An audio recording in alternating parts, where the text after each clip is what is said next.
Mark's a senior moderator in the carpet cleaning world. He has his own podcast show where he has different guests and so forth. And tonight, Mark and I are going to talk about all the wonderful things you can do with the equipment that you have. So, without further ado, let's bring Mark on in. And like I said, Mark's no stranger to the group. And there he is. Everyone, Mark Johnson, A stand for applause. Mark, what you going to talk about tonight?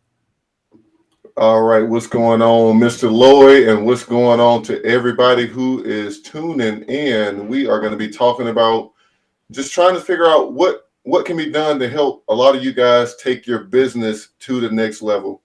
So that is the topic of conversation tonight. I hope you guys have brought your pen and pad because we're going to get into it. And I'm going to go ahead and forewarn you some of the stuff that you might hear me say or Roger say. Hey, it might hurt you. So if you ain't ready, listen. This might not be the show for you. If you don't like the show, change the channel. We might step on some toes tonight, but a lot of things that we're going to talk about needs to be said because I work with a lot of you guys in the group. I sit back and I watch a lot of the posts that you guys post in the group. And one thing I pick up on, especially individually from some of the people I've worked with, is that there's a lot of guys in our industry who are moving with a defeated mindset. I really want to go deeper into that. Further, as we go through this stream. But hey, listen, we have this equipment, whether you're a truck mount guy, VLM, or even portable. There's a lot of things that you could be doing right now, with your equipment that'll take your business to the next level. I can't agree more. For instance, Johnny Johnson was just down here about, I guess, a month ago now, and Johnny had purchased a steam action truck mount from me about 2 months ago, and now he finally got it out there in Wake Forest, North Carolina. And Mark is also, he's in Texas now, but he's from over those ways too. So all getting that North Carolina money. But the point is, when Johnny was down here, he saw I had a turbo mini spinner that we did the gentleman's shower. And then we had the regular spinner where we did the bathroom floor. We did the carpet. And then downstairs in the kitchen, they had some VLT, some vinyl flooring there. Then we did an area rug. And like Mark just said, that job alone, just by switching the tools, not different machines. We didn't have to bring 4 different trucks in to do all these different things. Just switching the tools on the end of the machines, we were able to make in that one job right around $950. Johnny was floored because he's the $40 man, $40 carpet cleaning room man. Well, I gotta ask you, if you just spent you made a $30,000 investment in another machine and a new machine, and all you have to do is switch tools on the end of the hoses, and you can, what's the title say? Increase your bottom line. Well, that's what Mark is saying here. Right before we went live, Mark was sharing with me, I know we say we want to make $1,000 a day, but I know, Mark said, I know that I'm not maxed out at $1,000 a day. Well, I can agree with that wholeheartedly. I just told you the first job me and Johnny did, was $950. So that was the $1,000 right there. So if you had a morning job and just one afternoon job, but you offered or made sure your customers knew that you offered more than just carpet cleaning, you offered more than just tile and grout cleaning, you offered more than just vinyl floor cleaning. Because in the house today in 2022, I know the houses I go into, I see a little bit of everything. Upstairs in the bedrooms, you got carpet. Then you got wood floors or via vinyl floors downstairs on the first floor, and or you got tile and grout. But most of all, you got tile and grout in the bathroom. You got tile and grout shower walls. These are all tools that whether you have a portable or you have a truck mount. See, we're not getting into that today because it don't matter. That, like Mark said, whatever equipment you have, see all the advantages is what Mark is saying that you can make your money. Why must you go to 8 jobs, 5 jobs a day, burning gas, wear and tear on your vehicle when you're in a home just because you don't open your mouth? And what do they say? Not opening your mouth doesn't get fed. So, like a lot of your problems are you.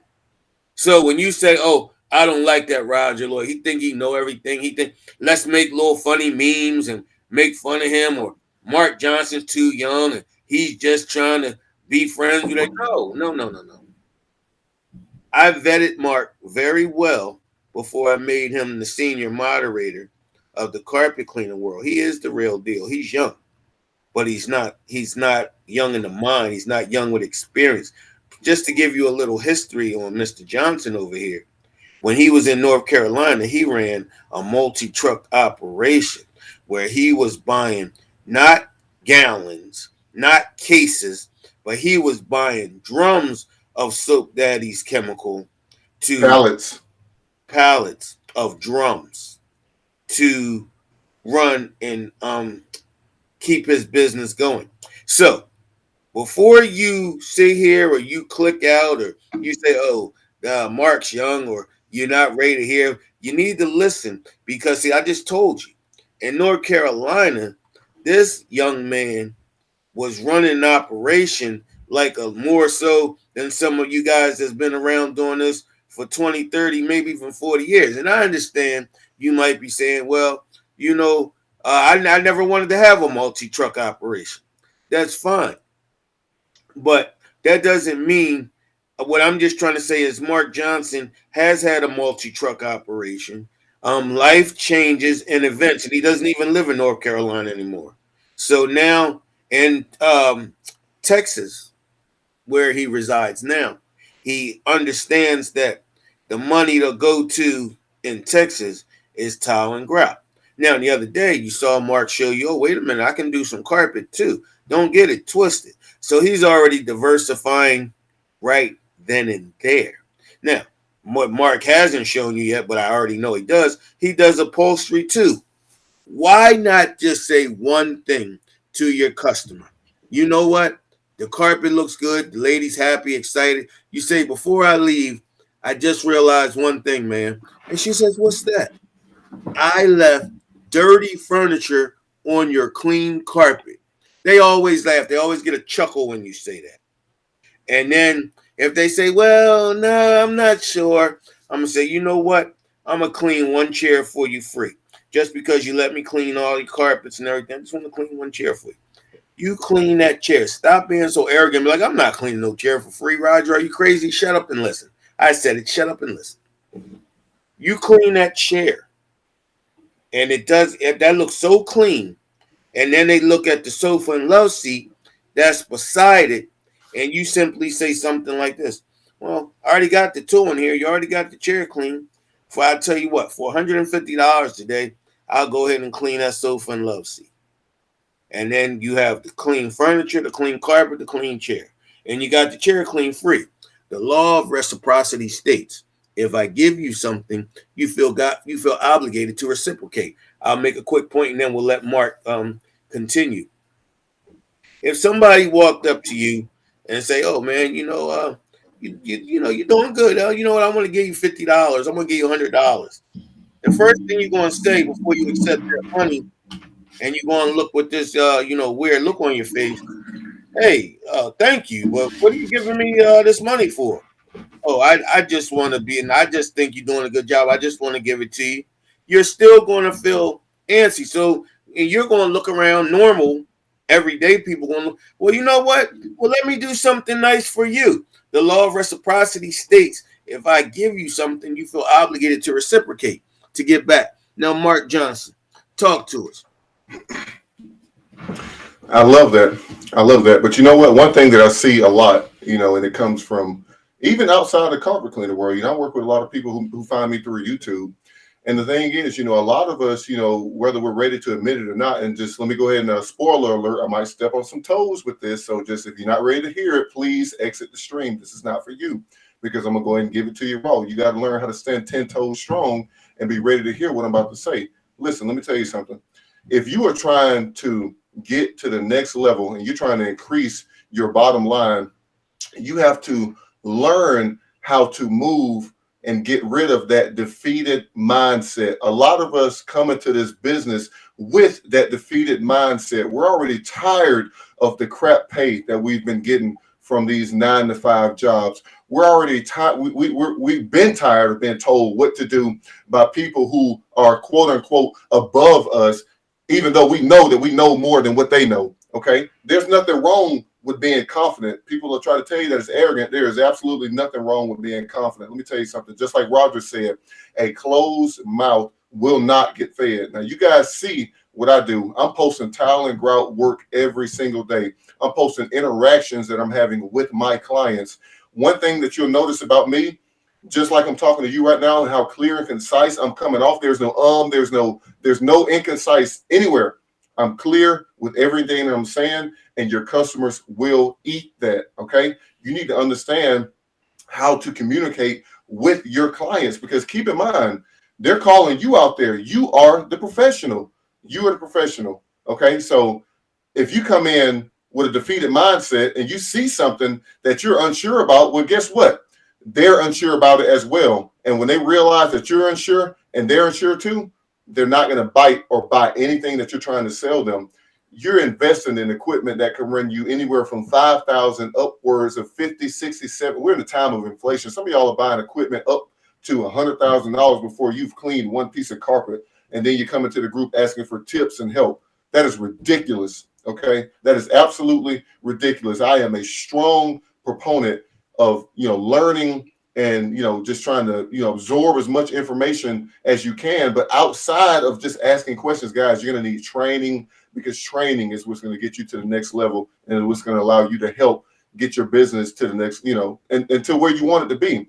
Because here's the thing, especially for the new guys and even the people who are out here right now, okay, you came into this business, you're brand new, or even if you're seasoned a little bit, you learn how to make you learn how to make $100 a day. You learn how to make $300 a day. Okay, cool. $500 a day. Wow, that's a lot of money. You learn how to make $1,000 a day. Man, I made it.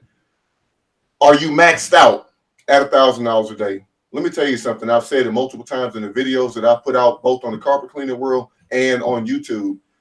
When it comes to this whole talk of $1,000 a day, you give me 3 tile and grout jobs, I'm guaranteed to show you how to make $1,000 a day. I've had people who came in and have done ride-alongs with me and have saw it firsthand. If I get it off of 2, I'm good. $1,000 a day off 3, guaranteed. I'm still not maxed out. Let me let y'all know something. Like this coming week, I'm taking off this coming Saturday to Sunday. You know what I'm going to be doing?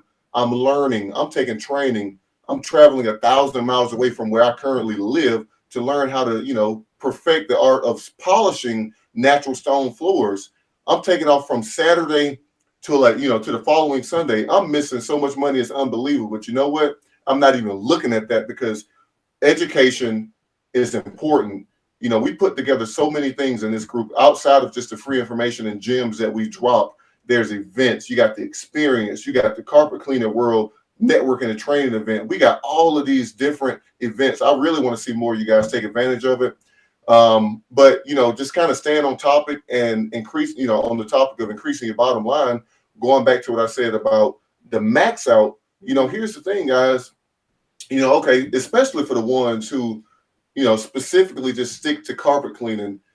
Are you even paying attention to the floors that you're walking over, you're crossing over to get to those rooms of carpet? There's not one house I've ever been into that was literally carpet all the way through from front door to back door, upstairs and downstairs.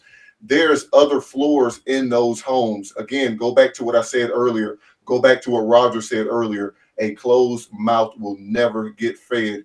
You are stepping over dollars essentially to get to pennies. We know that hardwood pays more money than carpet. We know that tile and grout pays more money than carpet. Hell, we know that furniture pays more than carpet. Why in the hell are we going after the low-hanging fruit? The low-hanging fruit is carpet. I'm sorry if I offend anybody when I say that, but that's low-hanging fruit. Roger, what's your take on that? What do you think? I agree with you wholeheartedly. I'll go one step further.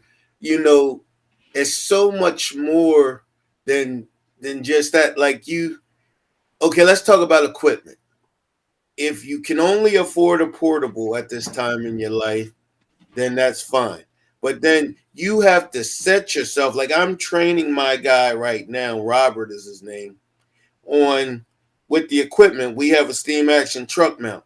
I'm training him so we can go in the house. If they want carpet done, boom, he knocks them off first. Like you said, that's the low end fruit. We like, well, ma'am, when's the last time you had your showers cleaned? Oh my God, you clean showers? Oh yeah, we got the tool. Johnny, he came out a month ago and he bought it this next week. He bought the shower attachment mini spinner because it's so simple. But when you get this equipment, when you guys always want to know, oh, I want to know, what do you suggest? Do you suggest this type of equipment? Do you suggest this? You have to understand the reason, like I went with the steam action is because, like I just told you, I want Mark is talking about making $1,000 a day, and he's right. There's so much more than that. You can make $1,000 a house. Don't make me see. I don't like being. You got the other guys in the other groups that like talking about how much money they make, and they want to show their job tickets. And yeah, the only time I like, and that's why I don't do that. Right. That's why I don't do that, because I just show work. I love this. Go ahead, because you're touching on something that, listen, everybody watching this, I really want you to hear what Roger's touching on, because it's one thing to show numbers, say, hey guys, I did this, and show a job ticket. Show me the work. Convince me through your work, because that's how I operate. Just show me the work. You show me the work. I'm sold. Like, and I love it. Like Mark, like he shows more of tile and grout cleaning because he's in Texas and that's what's out there. Now he's getting ready to take the stone class out in Las Vegas, where I may be moving in the next few years. That stone class that he's talking about taking for polishing natural stone, all them movie stars that retire and move to Las Vegas and all them, guess what? They got all them natural stone floors and they have to be maintenance. So if you could be certified and feel confident, but you have to have the equipment. The reason why I like the steam action, because I can rev that bad boy up, knock the carpet right off with a portable. Don't get me wrong. I can still do it, but it's about a time. I'm trying to do carpet. I'm trying to do vinyl floors. I'm trying to do tile and grout, and I'm trying to do showers. Right then and there. And then, oh, I'm sorry. Don't let me forget about furniture. You right around with my pricing, right around $850 to about $1,000. Now, I'm not saying that to say, oh, I can make. Listen, you can do it too, is what I'm saying. I will give you the formula, the system, and I'm not charging you a dime for it. I'm telling you, got to have the right equipment that can do things so it can be done in a timely fashion. You can still, all my portable users in the group, this is the carpet cleaning world. Whatever you're using is what we're saying. But you want to think, okay, I want to make, this is how much money I want to set myself to make in my business per day. Mark said he can make over $1,000 a day. I'm telling you, Mark is telling you the gospel truth. I'm telling you that Mark can make $2,000 a day. Like with me. And I'm telling you, if y'all listen to what we're talking about, you can get there. If you're not, Let me tell you something. Let me tell y'all something. Real talk, and this is real, especially for the guys who are in my age group. I'm 28 years old. Mm-hmm. Man, let me tell you this. I have worked with people who proclaim that, oh man, I just need to make sure that I got every weekend off. I can't really do these weekends. But then when I ask them, well, what is your hours during the week? Let me tell you something. If you are out here working from 8 to 2 o'clock, you haven't earned the right to get weekends off yet. I don't give a damn what the excuse is. Oh, I just need to make sure I got time for the family. I understand that. That's cool. Your ass need to be working past 2 o'clock. And if you don't have enough work that'll take you past 2 o'clock, you need to take some training. You need to educate yourself so that you can offer the services that allow you to get to, be able to take on jobs that take you past that threshold. Because let me tell you, y'all watch my videos enough to see my damn work hours. I ain't posting shit past 4 o'clock. I'm done. And I guarantee you, if you see me working up to that point, because I call him and he be on his way home. I'm telling you, it's out here, guys. It's out here. And back to what you said about the showers. Let me tell you something. I don't even wait on a client to ask me if I do a shower. When we do a walkthrough and they show me that damn bathroom, and I look over that shower and see that white calcium buildup on that tile, I say, I can fix that. Oh, really? Got him. A closed mouth will never get fed. There's some stuff I be doing out here in these homes that I ain't even put videos out yet. Y'all need to pay attention. Open your mouth. Become confident. Sales trump everything. Now, let's be honest now, since you already said some of them feelings was going to get hurt. So let's start hurting some feelings right now. We can say all day till we blue in the face because you and I are salesmen, Mark Johnson. There are a lot of guys that can clean the hell out of something, but they just can't communicate. They don't have the verbal skills. So yes, there is a way around that as well. And I'm going to give it to you free right now.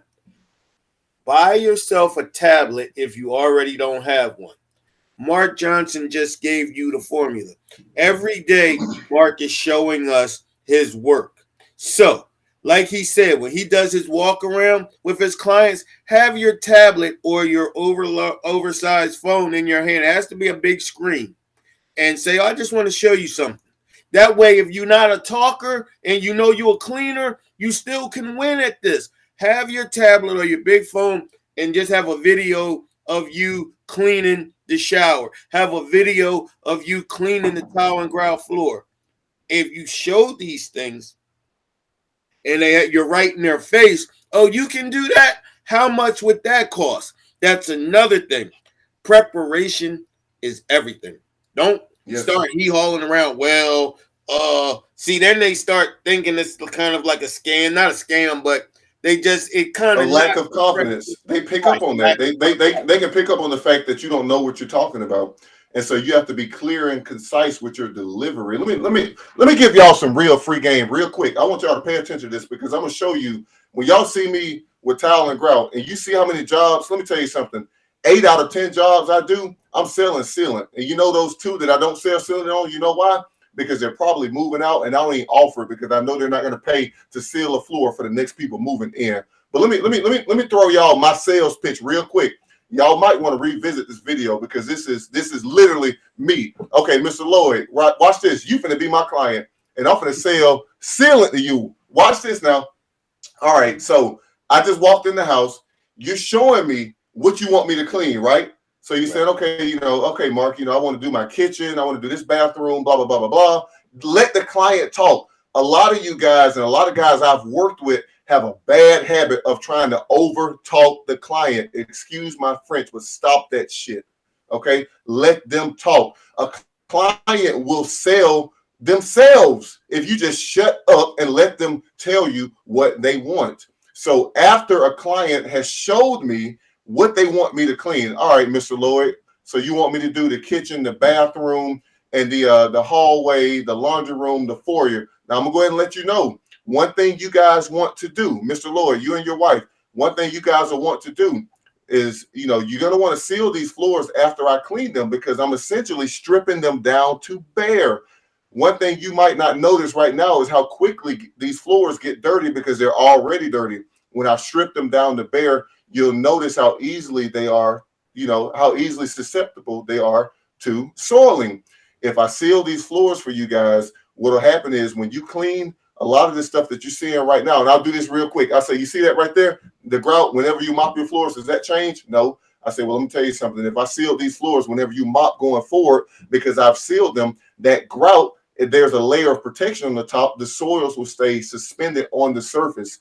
By sealing the floors, That's what's going to allow you guys to maintain the cleaning going forward. You're selling them convenience. You're not even selling them. You are selling them a product. You're selling them a service. But what's more important than that, you're selling them convenience. When you explain to somebody that what you're about to do right now is going to allow them, it's going to buy them more time in between cleanings, you got them. Because when you explain, and it makes perfect sense to a look up the term a lay person. To a lay person, that makes perfect sense.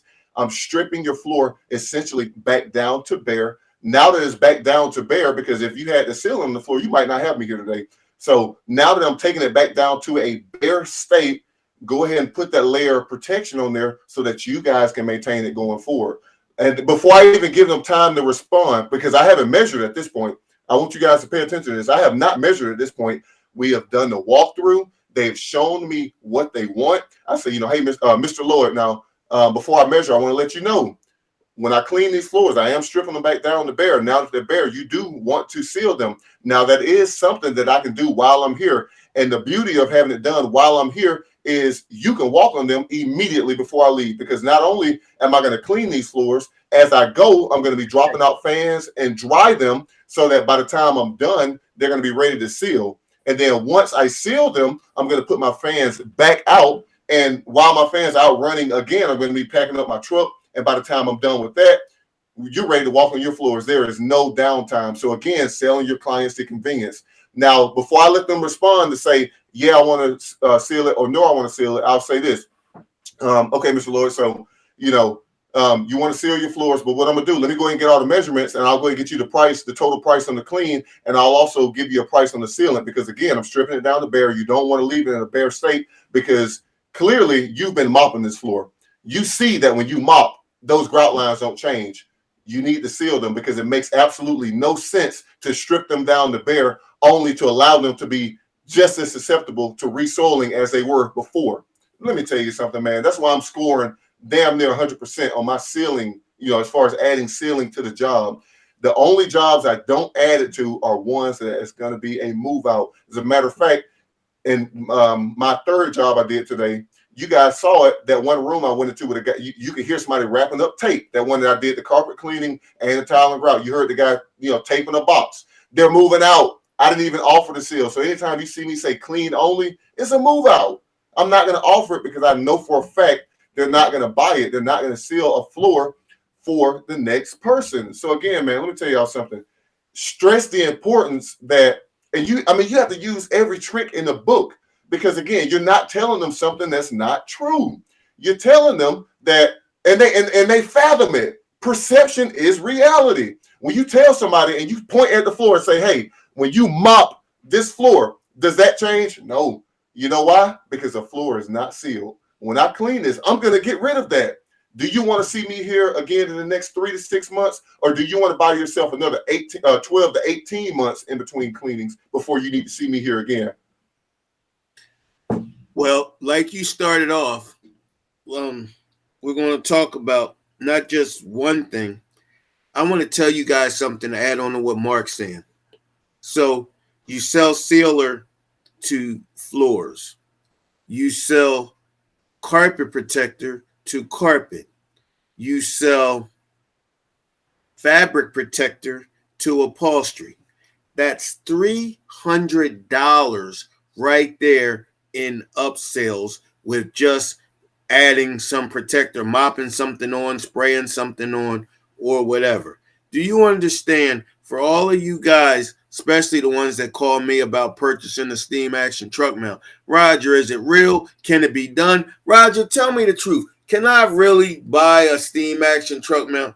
The answer is yes. Now, how can you do that? Yeah. Well, Mark just told. Well, first of all, we told you want to look at all the floors, like Mark said. How many floors are you stepping over when you go into someone's home that you're not even thinking, well, I could clean that right here? But see, now, this is why you want to grow into the right equipment. It's okay if you're working with a portable, but see, it's about time, money, and growth. TMG. Time, money, and growth. So if you have a portable right now, you got more time than you have money. But when you want it, like I just told you, Mark can do, if he's doing one, if he gets to a point where he's doing $1,000 on one job, when he learned like I'm trying, like I'm doing now, I'm selling multiple services. But then we want to sell the protectors, the sealers, and all too. Like Mark just gave you the perfect reason and how to explain it to him. We just took all the good stuff off. We got to put some protector back on it. Yeah, you can swifter it, but the swifter is just absorbing on that cloth that they go back and forth. But when a lady says to me, "Oh no, I'm not. That's okay. I clean my floor three times a week," and I just smile at her. I always let them brag about what they do, and I say, "Ma'am, I can tell it's a beautiful job." But do you understand that the way I would clean it, and this is where that video comes out, where they see that spinner, when they hear that suction, that steam action suction, and that's pulling the dirt, where you're just moving the dirt around, where it's getting absorbed on the cloth. It's still not pulling it out of the grain of the floor. When you actually see my tool go across and power washing pretty much as it's spinning underneath cleaning your floor, you will see the floor is coming lighter. Now, when you swifter, I know you do a great job swiftering, but it's only designed to get the top layer off the floor. And vinyl floors and wood floors, tile and grout, all these things have the ingrained.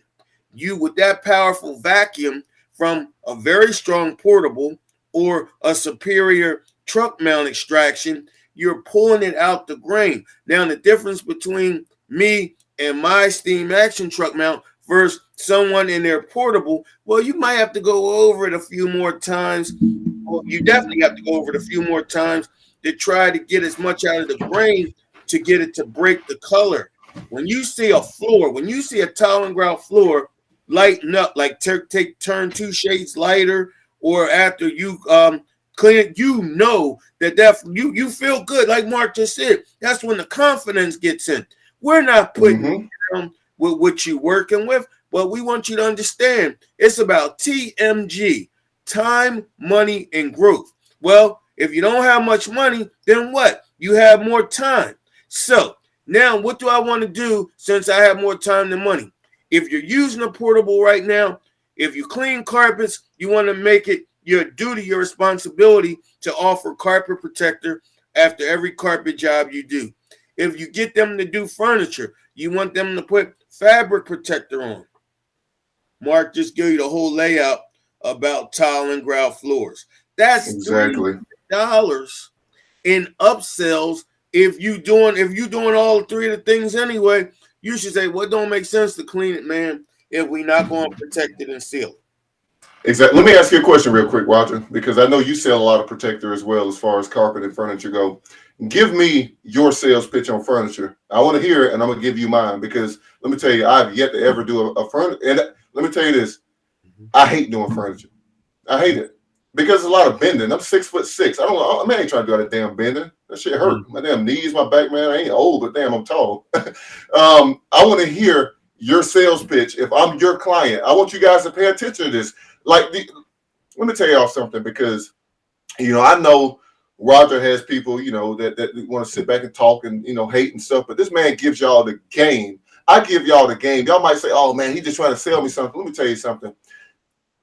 This stuff is only to help you improve, and that's what's going to help get you guys to the next level. Now, the way it comes off might rub you guys rough, but let me tell you something. A lot of us need to learn how to what's called eat the meat and spit out the damn bone, okay? Take what's important and spit out the part you don't like. But before I go too deep into that, Roger, let me hear your sales pitch on furniture. If I was your client right now and, I called you out for upholstery cleaning, how would you pitch upholstery sealing to me? Oh, okay. So you're talking about fabric protector. Mm-hmm. Well, okay. Yeah, fabric. I said sealing. I'm so used to tile and grout talk. Yeah. Okay. I don't have it on this one, but I'm just going to use it. Everything I do when I service something, I give you packages. So I have 3 packages for carpet cleaning. I have 2 packages for upholstery cleaning. So you can get the value package where we do a pre-inspection, which is looking over it, of course, a pre-vacuuming, a pre-spotting, a pre-spray, and the extraction. That's that's the value package. Then we have the premium package. Between you and I, the only thing that adds is the fabric protector. So you can buy just the cleaning package and you know it's clean, but then you're gonna feel like something's left over. Or I like to tell them, so as soon as I leave and the furniture's clean and you were trying to save your nickels and pennies, and then your kid comes in, got a nice big glass of chocolate milk or Kool-Aid, and he plumps down right on that couch because he's about to watch his afternoon cartoons. Before you, just little drips. It don't take a lot to mess up the appearance of the cleaning of the upholstery, especially if it's a light microfiber couch or something like. It takes a few drips, and bloop. Now it's all these drips where if you got the fabric protector, all you have to do as soon as Billy spills, take a nice terry cloth damp towel and blot it right away, and problem solved. Now you can't let it sit, more than 48 hours and stuff like that, because it will. I mean, it's a protector, it's a barrier, but just like anything else, it'll absorb.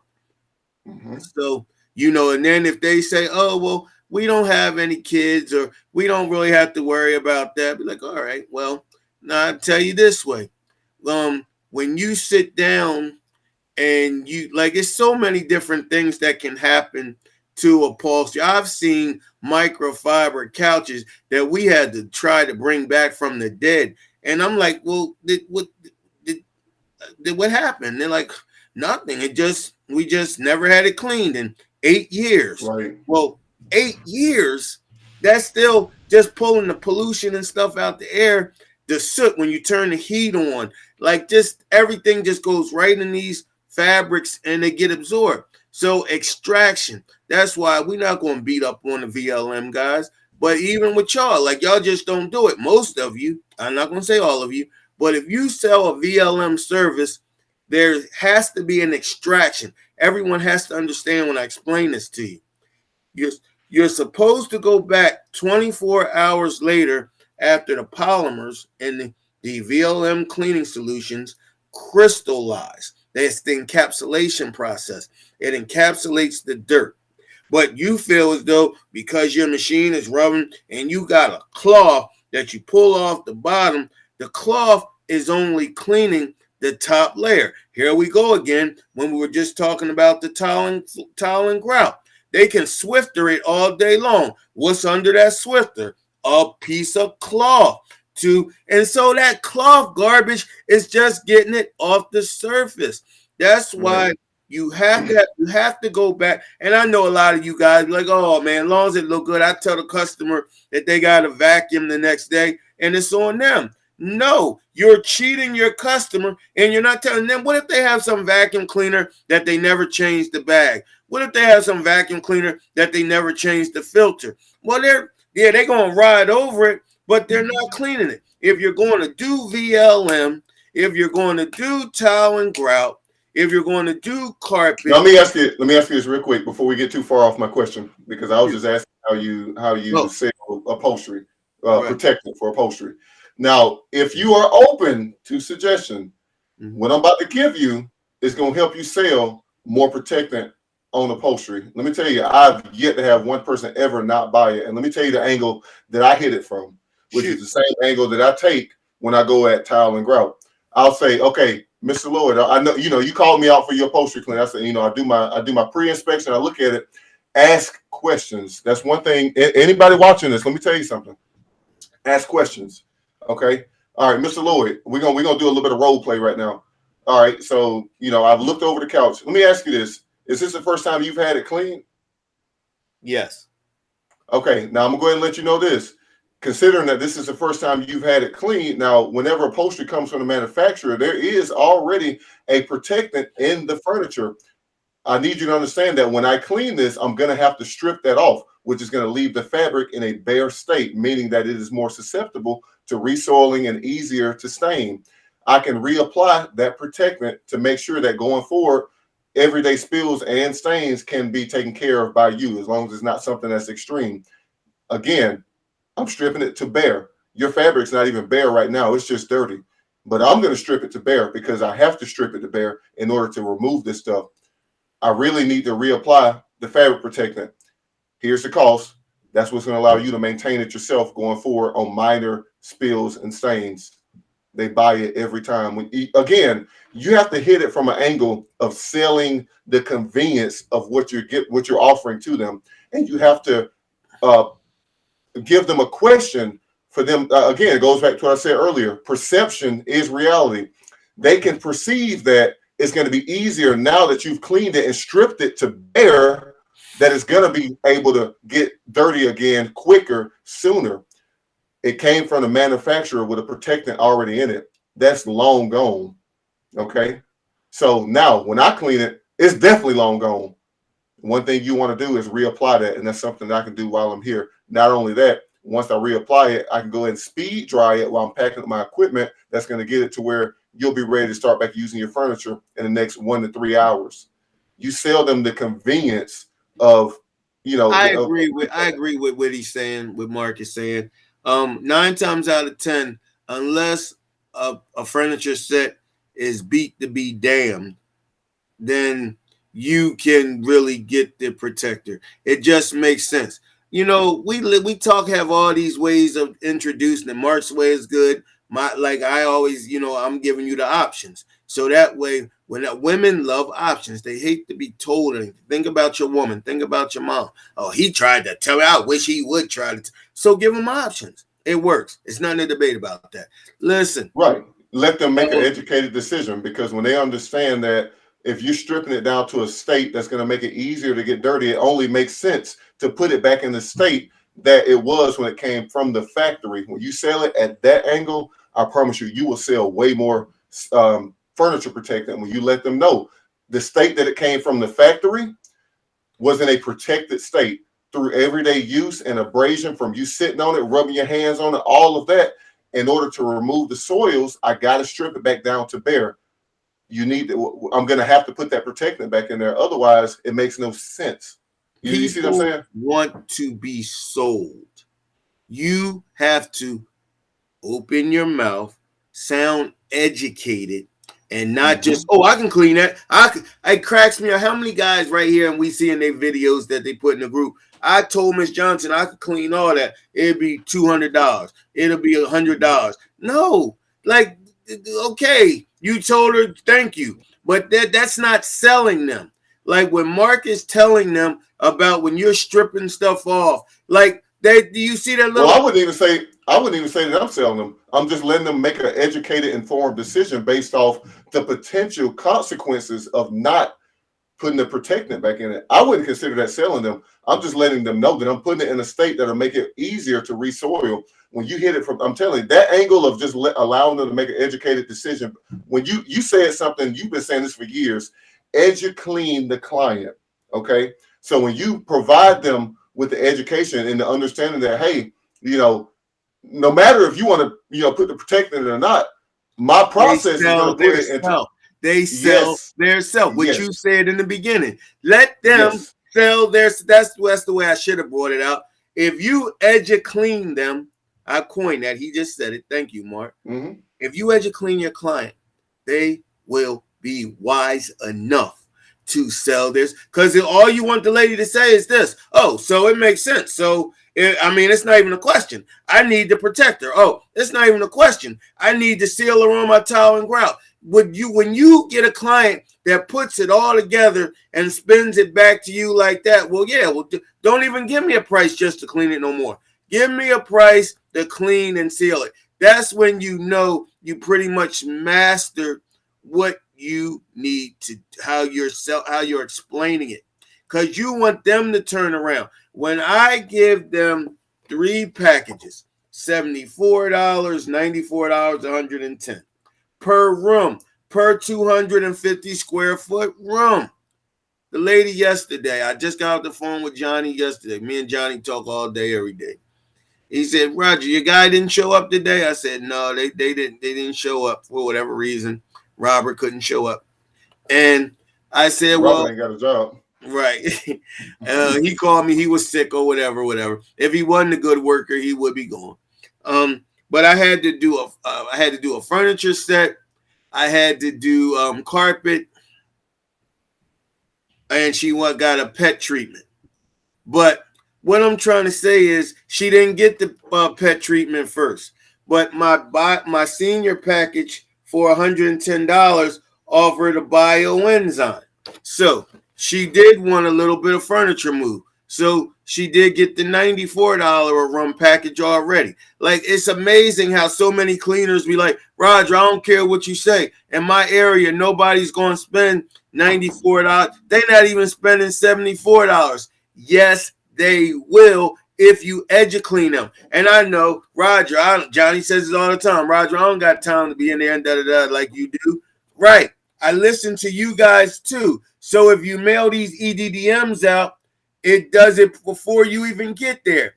When they call you, oh, well, I already know what packages I want. Imagine when you go to like McDonald's or whatever. You got a number 1, a number 2, a number 3, a number 4. Well, if you're a double cheeseburger guy or 2 cheeseburgers, that's the number 2. If you want a Big Mac with the special sauce, that's the number 1. You don't go to McDonald's and say, I want a Big Mac. Not since the 90s. You don't go to McDonald's and say, you say, I want a number 1. I want a number 2. If you want the new crispy chicken sandwich that's not too bad, you say you want a number 6. That's how the employees understand. That's how you communicate with them. So back in the day, Mark, when you was probably a real young man, a boy, when you would go to McDonald's, your parents would take you to McDonald's. Your parents were like, let me get a Big Mac and give him a hamburger with some fries and a drink. So it's just all that talking. So everything was a la carte. Everything right. was a la carte. Okay. But now when you package everything up, they already know. When we go to McDonald's now, I already know I want a number 1 or I want a number 6. That's all that just cuts all the communication and chatter down. Now, Janae, she always got to be difficult. Oh, can you add a pickle on that number 6? So then you still got to do a little thing. But can you add something to the already put together package? And so the lady started off, basically, she got 4 rooms done at $94. She asked me when she got there, because she didn't tell me on the phone she had a dog. She said, do you have like a bioenzyme, a chemical or something like that? We sure do. And she moved up to $110 for the 4 rooms, which brought her to $410, $440. And it was only 4 rooms of carpet. A lot of carpet. I like it. Right. No, that's good. And that's good. And that's a good angle. And I'm going to tell you this. I'm going to say this because I like the EDDM, and I'm going to tell you why I like the EDDM, especially for the guys who aren't as strong and as confident in their sales ability as someone like myself and someone like yourself, because I want to give you my angle. All right. So guys, for the guys that are listening to this, guys and ladies and gentlemen, the ones who are listening to this. So you just heard Roger's angle when it comes to how he sells a pet treatment to a client.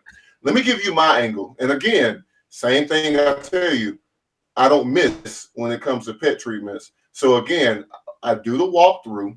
I let the clients do all the talking, and I'll say, okay, all right, Mrs. Jones, I did notice that there's a couple pet spots and a little bit of odor in this room. Now, one thing I like to just kind of make you aware of, because I'm not selling them the cleaning. I'm not selling them in packages, and I'm not waiting on them to say, oh, do you have something for this smell? Because some people are oblivious to it, or I forget the name of it. What it's called. It's a word for when you smell something for a while and then you stop smelling it. It starts with O, but I can't. It starts with the letter O, but I can't remember the name of it.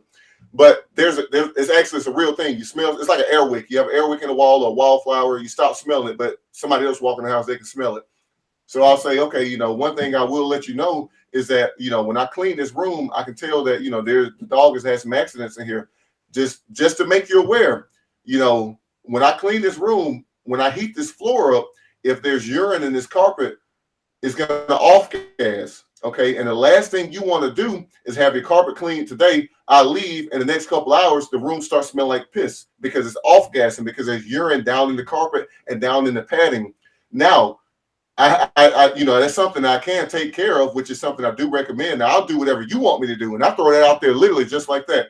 I'll do whatever you want me to do, but I'm just letting you know when I clean this floor, because I am steam cleaning, cleaning with heated moisture will cause any odors to off gas, and you have to give them something to visualize. Again, like I said earlier, perception is reality. So I say, let me give you a good example, Mrs. Jones.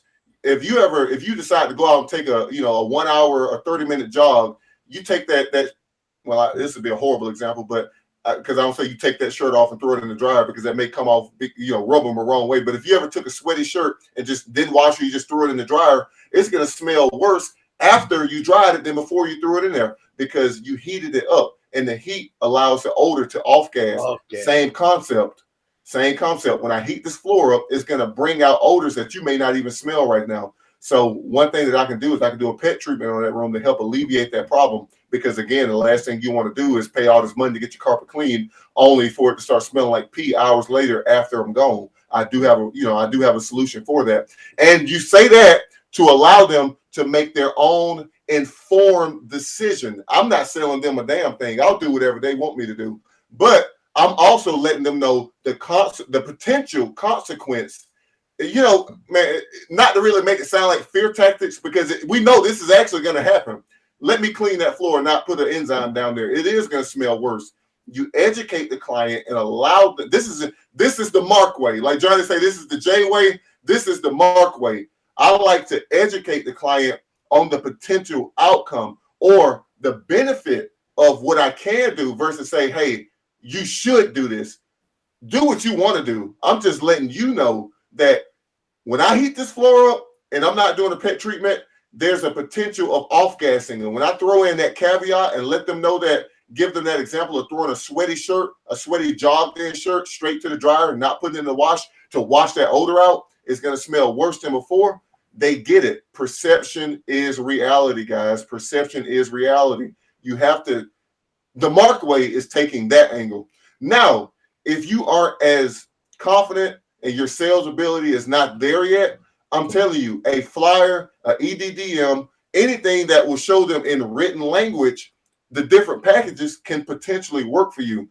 But let me tell you, you are at master's level when you can verbalize that the way I just verbalized it to you. Because, Roger, if I come to your house and let you know that, hey, just know, let me just make you aware, because this room has urine in it. Just cleaning the carpet alone is not going to take care of that, because urine has odor. That odor makes its way down into the pad. That pad is essentially a sponge. It's holding odor.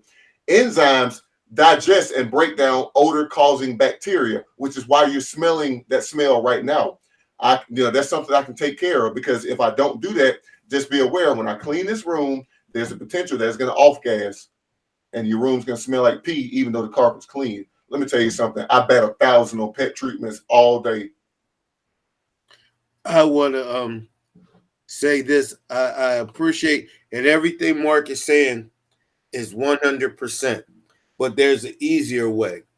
If someone has pets, when you hit the doorstep, you hear the dog, you see the cat, whatever, you don't even say nothing. You go right back to your truck.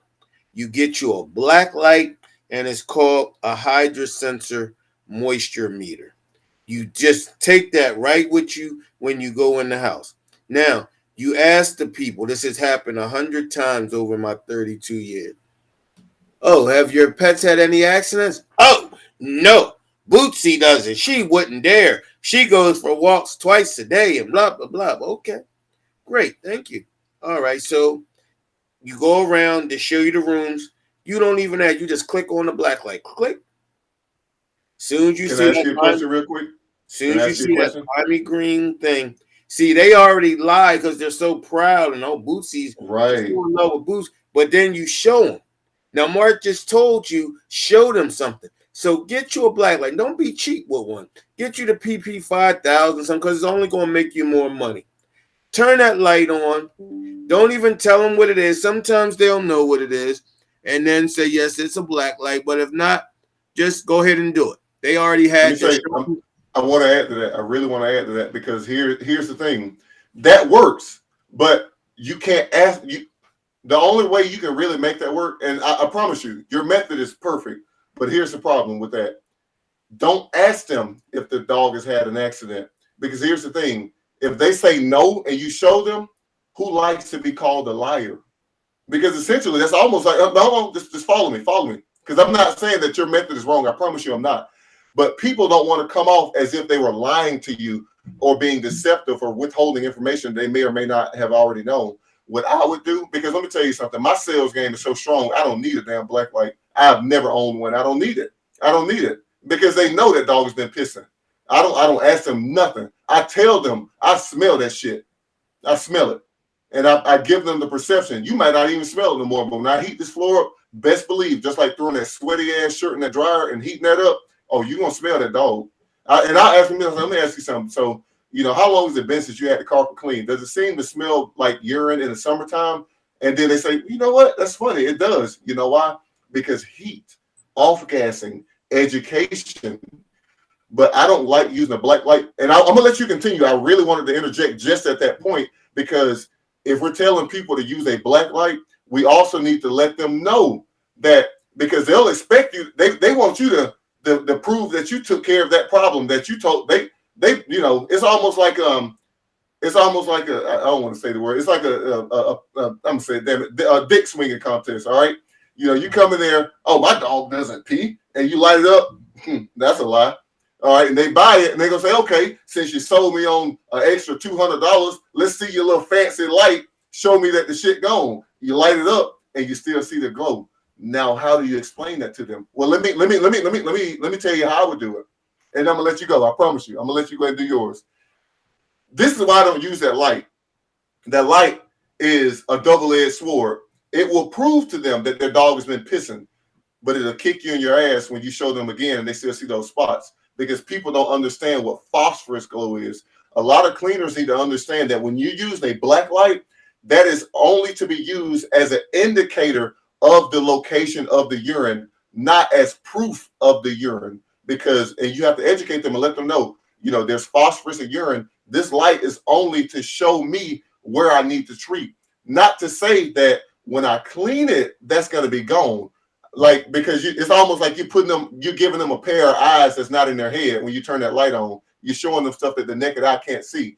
What I'm actually showing you, yes, there's pee there, but the reason why it glows is because of phosphorus. Now, when I clean this, it will still have that glow, but the reason why I needed to use this light is to identify where the urine was so that I can take care of it. Yes, that glow will still exist, but that glow is not proof that there's urine still in the floor. That glow just shows me where it was. That light is only an indicator of the location, not proof of the urine. Because if you leave that part out, I promise you, a lot of guys get in trouble by not explaining that part to the customer. And the customer, what happened to the light? What you gonna tell them? The battery dead? I mean, for real, let's get real on that part. Because people, especially when you essentially call them out as a liar, if they're my dog doesn't pee. Fifi goes out on her own. Man, Fifi, this shit smell like a kennel. And you're 100% right. And I agree with you. You got to tell them it's just an indicator. Mm-hmm. You also want to have a moisture meter hydro sensor, because sometimes you can clean the top of the carpet. You can clean it down to the backing of the carpet. But if I have customers, and I know Mark Genray say he do too. Oh, you cleaned that spot, it looks good. They will get down on their hands and knees and smell that spot, and they will say, it looks good. It doesn't smell as bad, but I still smell it. So the reason you want to have the hydro sensor moisture meter is because it has two moisture sensor prongs in the bottom of it, and it goes down past the carpet, past the backing, into the padding, all the way to the subfloor. So this is where we have two levels of pet decontamination cleaning. We have the top surface, which will go down to the backing of the carpet. That's the normal one. That's only $25.99 a room, which is the surface layer cleaning. Then if we have to do the level 2 pet decontamination, we got to pull the carpet back. We got to cut the part of the padding that's contaminated out, and then we have to seal the subfloor. If it now, this is the thing. If it's a good subfloor, like if it's real wood, you got to use like a wood shellacker. If it's a plywood subfloor, just plywood, then you can spray some bend sealer or kills odor. The white kill odor blocker over in the paint section at Home Depot. You got to spray that on the plywood. I'm going to say it again, the plywood subfloor. You got to pull that carpet back. Right. And you know what? Can I stop you real quick? Because if you have, let me tell you this, because that's actually really important. And this is what's going to help even sell that package that includes pet treatment. Because which I know for a fact with your packages, you have some that include light furniture removal. Okay. So again, if I'm having to pull this carpet back, Mrs. Jones is in no position to try to move that furniture. The fact that you got to move furniture to address the reason why she's calling you out there sells that package alone. Right. That package includes that light furniture removal. I have to move this furniture to be able to pull this carpet back to treat that plywood subfloor. So there's so many reasons why they need that package within the verbiage that you could sell. The fact the furniture moving aspect alone could sell that package. Now, again, I'm not one for packages, but I see what you're saying. And what I'm giving you is another reason why Mrs. Jones would buy that package, because, Mrs. Jones, because you have urine all the way down to your subfloor, my 110 a room package not only includes subsurface urine removal and subfloor sealing to, take care of to remediate the odor down in the subfloor. The fact that I have to pull this carpet back, if you got that couch sitting right there, ain't no way, unless you are in position to move that by yourself, my package that's 110 a room will take care of that.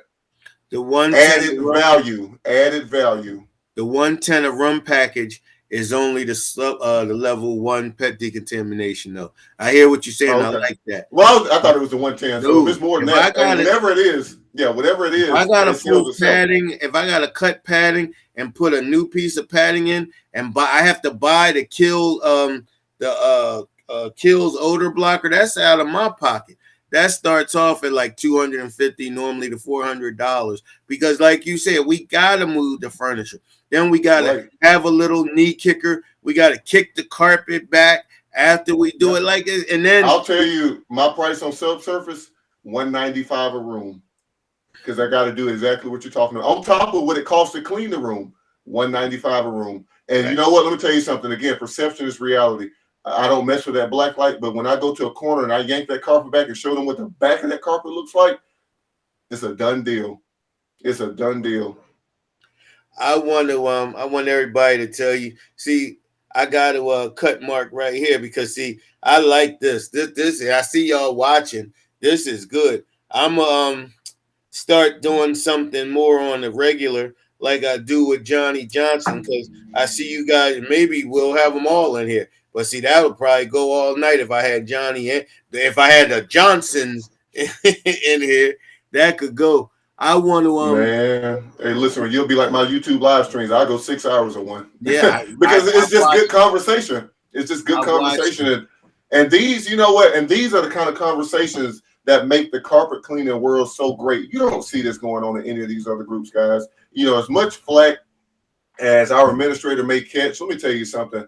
Ain't nobody else doing this. And I don't know if you got maybe 20 more minutes or 25 more minutes, Roger, but if anybody's in the chat, anybody in the chat wants to come up and talk to us and see if, either myself or you can help them out in a dilemma or a situation they're dealing with, I'm open to help, bringing those guys up right now.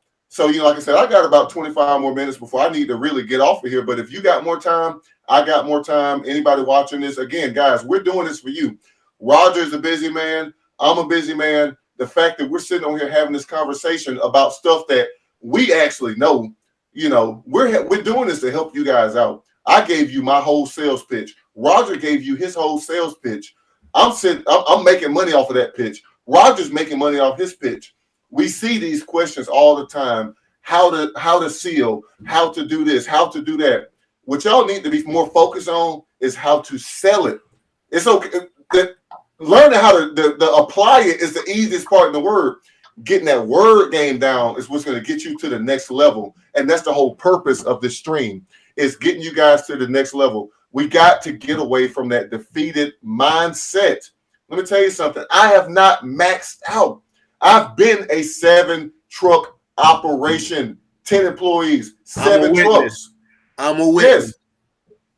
Yes. And you know what? That's hard work. But again, guys, let me tell you something.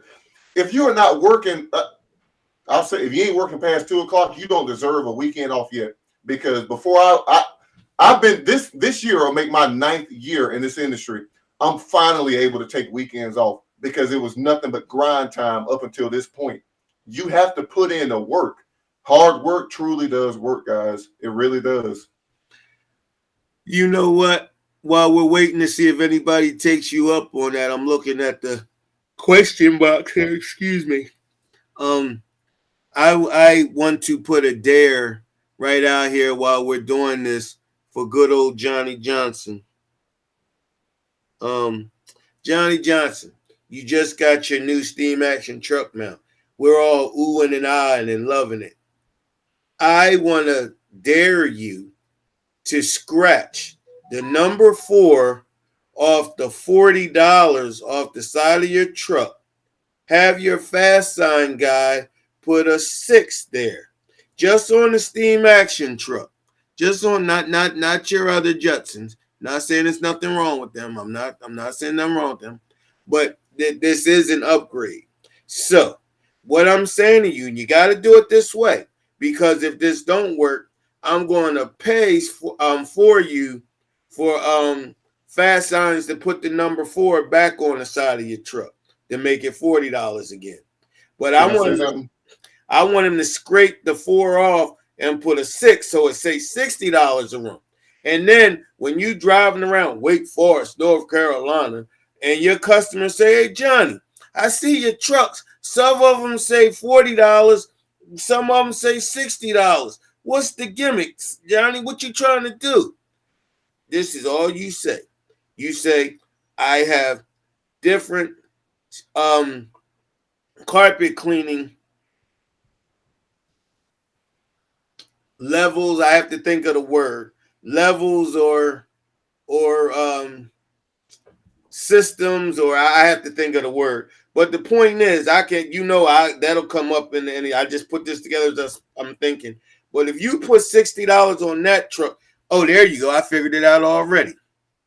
Do you want your carpet dry in 3 hours or less? Now, wait, before y'all throw the rocks and the stones and the books at me, listen.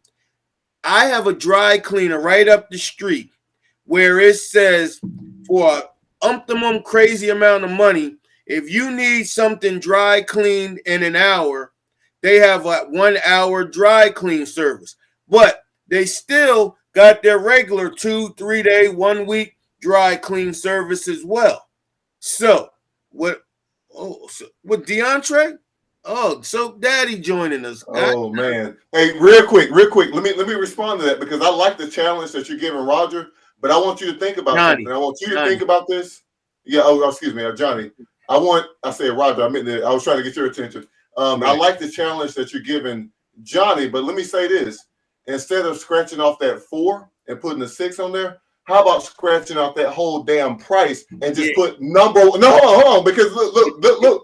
Because hey, look, I wish Johnny would get on this. I wish he would get on this live because Johnny will tell you. I started putting my foot in his market. I started putting my foot over there before I left Carolina. He know it. If he takes 40, he takes that whole price off that truck and just put number 1 in the RDH, RDCH, or number 1 in the Raleigh, Durham, Chapel Hill area. However he wants to word it. Forget that price because go back to what I said. Perception is reality. Just seeing $60 a room is not enough to sell somebody to make. Hold on. Just putting $60 a room on that truck is not enough to make people call and say, "Man, what's up with you? Why you telling people you're gonna charge $60 a room when I just passed a yard sign that said, $59 for 3 rooms?" Take the price off completely.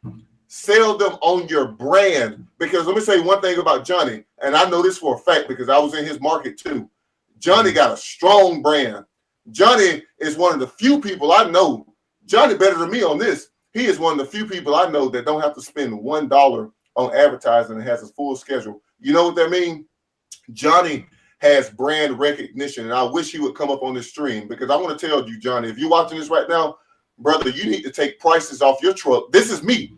I like your challenge, Roger, but this is me. If you would, I know how Johnny talk, oh, hell, this old young joker here, he just think he know every damn thing. Let me tell you something, Johnny. You got brand recognition, okay? Take that damn price off that truck. You need to charge based off the name that you have already built over the course of the last 20 years in your community. Forget that. I almost said something else. Forget that price. Take that off. You got a brand. There's a reason why Stanley Steamer don't have a brand on their truck. There's a reason why Stanley Steamer, not a brand, a price. There's a reason why Stanley Steamer don't even put a phone number on their truck. Because you know what? You know what it is. In Johnny's market, his clients and the people around there, they know what it is. They don't care about the price. They can, hey, look, how they say it? Ask about me. Ask about me. You know? It sells itself. Johnny, if you're watching this, man, take them. This is me telling you this. Roger telling you something different. DeAndre might tell you something different. But I'm going to tell you this. Man, take them prices off your truck. You are 20 years plus in the game. You don't need to prove nothing else. Put your name on the truck, and that's it. And that's all I got. What you got, DeAndre? I'm a little different on that. So I'm not a cleaner, so I don't know. All I know is Soap Daddy. So. But I just came in here real quick to say something real quick. We're gonna run a giveaway out of these contests here real soon. Some Soap Daddy products. Mark, I know you've used some of our products in the past. We're gonna get you back to them. I know you've been kind of faithful down there to them Texas boys. Oh. Come on back home now. Hey, look, you're around the corner, man. Hey, look, we got to open up shop around here. We got to get you somewhere where I can pull up real quick and grab some stuff. He's working. Yeah, man. He's working. Hey, I thought I had it, man. But I guess my money wasn't green enough, so you know how they go. Hey, green and gold. Hey, it's all good. But that's okay. That's okay. Now we'll just build something from the ground up versus buying something that's already there. So since you graciously joined our presence, you have a product that you just brought out approximately 2 weeks ago. Yeah, I put you on blast. The new portable portable cleaner. Yes. Hey, look, and Mr. Portable right here. I'm the voice of the portables. I am the voice. I will show you guys. Hey, look, I'm gonna say this real quick. A lot of y'all need to stop pushing the machines around. If you got to bring it out the truck, just sit it at the door. I'll show you how to open that machine up. Drip. Let me hush my mouth because my inbox gonna blow up. Let me stop. Go ahead. Bobby's portable clean. I'm gonna help you out though. I'm gonna get your foot out your mouth real quick. Bobby's portable cleaner, pH around 10. Very, very good fragrance smell. It is, I think, Clean Pro Supply as well as Janres both have some in stock. If not, they should have it in the next day or so. I think, but I'm almost for sure they sent it out to them already. So, yeah, it's a great cleaner. Enough I can say about it. I mean, it's designed, the enzymes we're using it, designed for the, cooler temperatures to help out, has more enzyme than most products that have been designed like this. So it's a really a good product designed to work with the lower temperatures. So, I do recommend, if you can get the warm water, of course, but it works pretty good. For all of you portable carpet cleaners, you know who you are that are watching this right now. When you are saying what chemical, what pre-spray, what this, what that, there's a particular cleaning agent that he just told you about, Soap Daddy himself, the representative, CEO, is telling you that is designed for your equipment. Why? Because a lot of the portable users do not have heat. And for some of you that's bragging right now, oh, my portable got heat, wonderful. But it's only working off that electric plug. So it's still not going to get over like 180, let's be honest, and 180 max. Normally, the portable heaters. Say it again. Not true. Let me tell you why that's not true. Let me tell you why that's not true. Because it goes back to what you said and what I've been talking about this whole time. People walking in the door with a closed mouth. You know what I do when I clean carpet? When I actually do carpet with these units, I let the client know I need to use the hot water hookup in the laundry room. These guys are so damn scared to ask for water. It's like, man, come the hell on. Like, I've yet to ever have somebody say, oh, man, you can't do that. I say, look, and where I said literally just like this. I do my walkthrough. They show me everything. Oh, and where's the laundry room? Because I'll need to be able to connect to the hot water in there because the way my system operates, it does produce hot water. But if the incoming water is already preheated, it produces hotter temperatures. Man, because, it's over there. Man, get you a pair of grip pliers and hook up to that water and stop being scared to ask people to use it. A lot of these guys are just scared. Like, what the hell they gonna hit you? What's going on? Just tell them what you need. Tell them what you need. I'm sorry. I know, listen, again, I know you're not comfortable telling people that you need access to hot water, but let me tell you something. Man, look, just to tell the folks you need hot water. Just tell them, like, oh man, I need it. No, I have been in situations when I was using a portable many moons ago. No, I still have one. Don't get it twisted. But where people be like, oh, you charging me 25 cents a square foot, but you use my water. You got the wrong client base. Let me go ahead and shut that down right now. You got the wrong customers. They so damn price conscious. They worrying about water. That is not somebody I'm trying to work for. I can tell you, just like when I see people talking about, the reason why the customer chose me versus the last guy is because the last guy needed to use their water. If they that damn price conscious, let me tell you something. We ain't using no more water than a 20-minute shower because it's not continuous flow. The only time it's pulling water is when you're squeezing that trigger. Essentially, I'm coming to your house and taking a shower, and you don't even feel that on your water bill. Man, look. Next. No, that is not somebody I work for. But see, Mark, I don't want to do this. But see, the thing is, if but it's true. It's true. No, wait. Okay, see, exactly. But no, what you about to tell me is exactly what I just said. You that damn price conscious on a water bill, man. Look, unless my water bill is over $300, I don't notice a problem. Wait, but now you won't let me get this one thing out because I bit my tongue sideways. If you come to my house to take a shower, I'm doing you a favor. It's your ass that's dirty. That was an analogy. I'm just saying. I'm giving them the analogy of the amount of water. It never even has. But the thing is, watch this. It don't even have to go that deep into the conversation. I literally tell them I need access to it. I don't ask. I tell them I need that. And the people I work for are not that damn price conscious. I promise you, they're not. Look, I've started making it a point to show the damn neighborhoods. I mean, you see these big fat ass cribs, man. These folks ain't worried about no damn water. I'm going to come in there and tell them it's going to be $800, $900 for some damn towel and grout. That if they weren't so damn lazy, I can show them how to take a mop and this chemical, put it on that floor, let it sit for 20 minutes, and take this other pad and clean it yourself. I'm going to make a video showing you how you can clean towel and grout without a machine. No machine needed. It's got to be small as shit because they ain't going to take all the time to do that.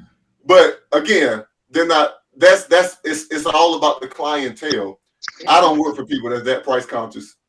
But okay, so Mighty Clean Right Rotovat has these things called a pump in, pump out system. So I have to come in your house and I have to take my portable, sit it stationary. I have this long hose that's coming from your kitchen sink. Like you said, now I gotta unscrew stuff off. Laundry room. Okay. Now I'll say this. Now let me throw this caveat out. Now, unless it's these weird places and I've seen this in North Carolina, where you got these houses with the laundry room upstairs, which I think is just absolutely ridiculous. In those situations, I don't do that. I'll just run it from outside water, and my Mighty Hot Turbo is going to do what it can do. Mark, but I see what you're saying. I see, but you know what? I have to remember this as well. Most of these guys aren't running it from their truck, and because they don't have a strong enough portable to do that. But go ahead. I'm just saying. I see what you're saying, but I'm just telling you from lived experience. Every day, my everyday experience, and y'all see what I do. So I ain't pumping no shit. I'm not telling you no shit that I ain't doing. Listen, when it comes to carpet, if you're working for the right clientele, they don't give a shit what you need. They only care about getting the job done. So you shaking your head, but if you work, look, Roger, Johnny Johnson, no, Roger, watch this. I'm gonna offer you a free, complimentary ride along with the me, so you can see this for yourself. They are saying yes. The laundry room's over there with a smile. Now I'll say this. I don't work for renters. It's rare that I'm working with somebody who's a renter. A renter is price conscious about shit as small as water. Because watch this. Hold on. One more thing. Because I've seen people even make posts saying, "Oh, how do y'all handle a job where there's no water?" I don't run across that problem because the homes I clean, the people live there. Why the hell they don't have running water? If they ain't got running water and they live there, I definitely ain't doing no work for them. Mark Johnson. Let me say this. And I like you. We're gonna have some fun on here, Mark. We're gonna go a few more minutes. Let me tell you something. I appreciate everything you said. If you were not you, if you were a new cleaner that was maybe a year to 5 years in, that just joined the carpet cleaning world and didn't have half the knowledge you do. Because see, young man, I've seen the equipment. I've been watching you since Akil came to your shop and he did a ride along with you. Know who I'm talking about. I've been watching you, and me and DeAndre been talking to him. That's how I know he wasn't telling y'all your business. He was bragging on you. Mark Johnson, he buys drums on the da-da-da. Like he said, he's moving, he's getting it in. We were talking about how young you were at that time and how you was getting it. So if I didn't know the man, I'm going to call you the man that I know that I'm looking at right now, that know what you know and had what you had. Now I know you moved to Texas and shit happens in life. And I said it, shit, it's my group. I said it again. Listen, the point I'm trying to say is this. Mark Johnson, you are saying what you're saying and showing this stuff today. But my brother, my young brother, you know gosh darn well in a year from now, and I'm going to call you on it, when you teaching us the same stuff, but with a steam action machine, because time, TMG, time, money, growth. You already had all three. You had to move across the, miles away to get your stuff rolling again. A year from now, you are still going to be saying you can do it like this. And I'm saying it too, because I don't want nobody to be like, oh, Roger just be hating on. No, don't make me take you to my shop. I got a brand new portable. I use it when extreme necessary. But Mark Johnson, what I was trying to say, if I have been in a situation where a portable guy pulled up, I pulled up in my truck and he was trying to beat me on the price. He told the customer that he could, do the job cheaper. Now, the customer still didn't buy. This was a nice house like the ones you be cleaning. The lady didn't care about the price. She cared about the value and what she perceived, like what you said was value. Now, this dude is bringing wrenches. He's running this little portable up into her house. He's got to start unscrewing stuff off the sink, or he didn't do the laundry room. He did the kitchen sink. And the lady was uncomfortable with that. And she saw me pull hoses to the door. She like, well, wait a minute. It was night and day. And it was a nice neighborhood. And he was going to beat my price just to get the job. He knew it was something inside of him. His heart just stopped pumping when he saw me pull up with a truck mount. And he had his big letter, big MYTEE on the side of his machine. He had the electric box under this arm. He was going to plug in. He had his helper with the booster coming in. I said, Jesus Christ, you need 3 guys just to get set up. it was just me, and this was before I had the stroke, so I was kind of buff and tough, and I thought I was rough, So I just pulled the hoses right to the door, and the lady was like, "Well, you don't have the stuff he has." I said, "No, ma'am." I said, "This is all I need to pull in to get started." She was like, "Well, she said, sir," this is what she said to the other guy. She paid him. She paid him to leave. She knew that she felt sorry because him and his worker was carrying boosters, electric boxes, all this. Perception is reality, though. It goes back to what I'm saying. Look, I agree. I promise you, I agree with you saying your setup looks more professional. It's all about how you sell the service. When you walking in with all this stuff, bringing all this stuff into people's houses, you literally look like you're struggling. Hey, perception is reality versus the man who's coming in, with just a hose. Again, it's because he had to lug all this stuff into the house, and he looked like the look he gave off is what made it. Like, I'm not going to discredit and say that your setup sold the job, but I will say that your setup sold the job because of all the stuff that he had to do. It just didn't look good. So I agree with you. I really do, because I'm going to say this because you're making a strong point.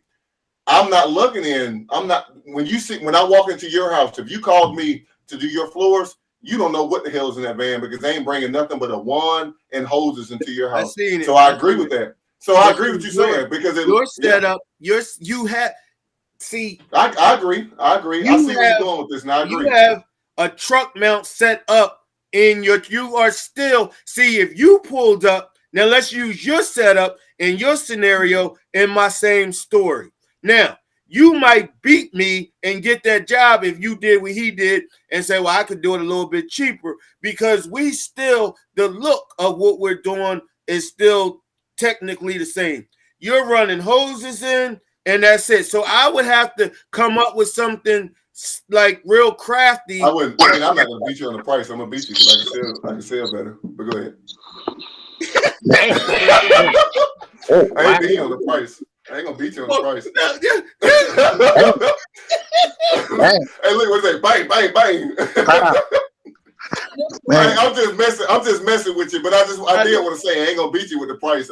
Hey, look, if they choose you, I'm gonna tell you where you gonna beat me. I will give you this.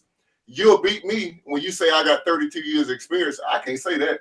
You're gonna beat me all day on that. Now I will I gotta give credit where it's due. You'll beat me all day on that, but what you ain't gonna beat me on is on the sales.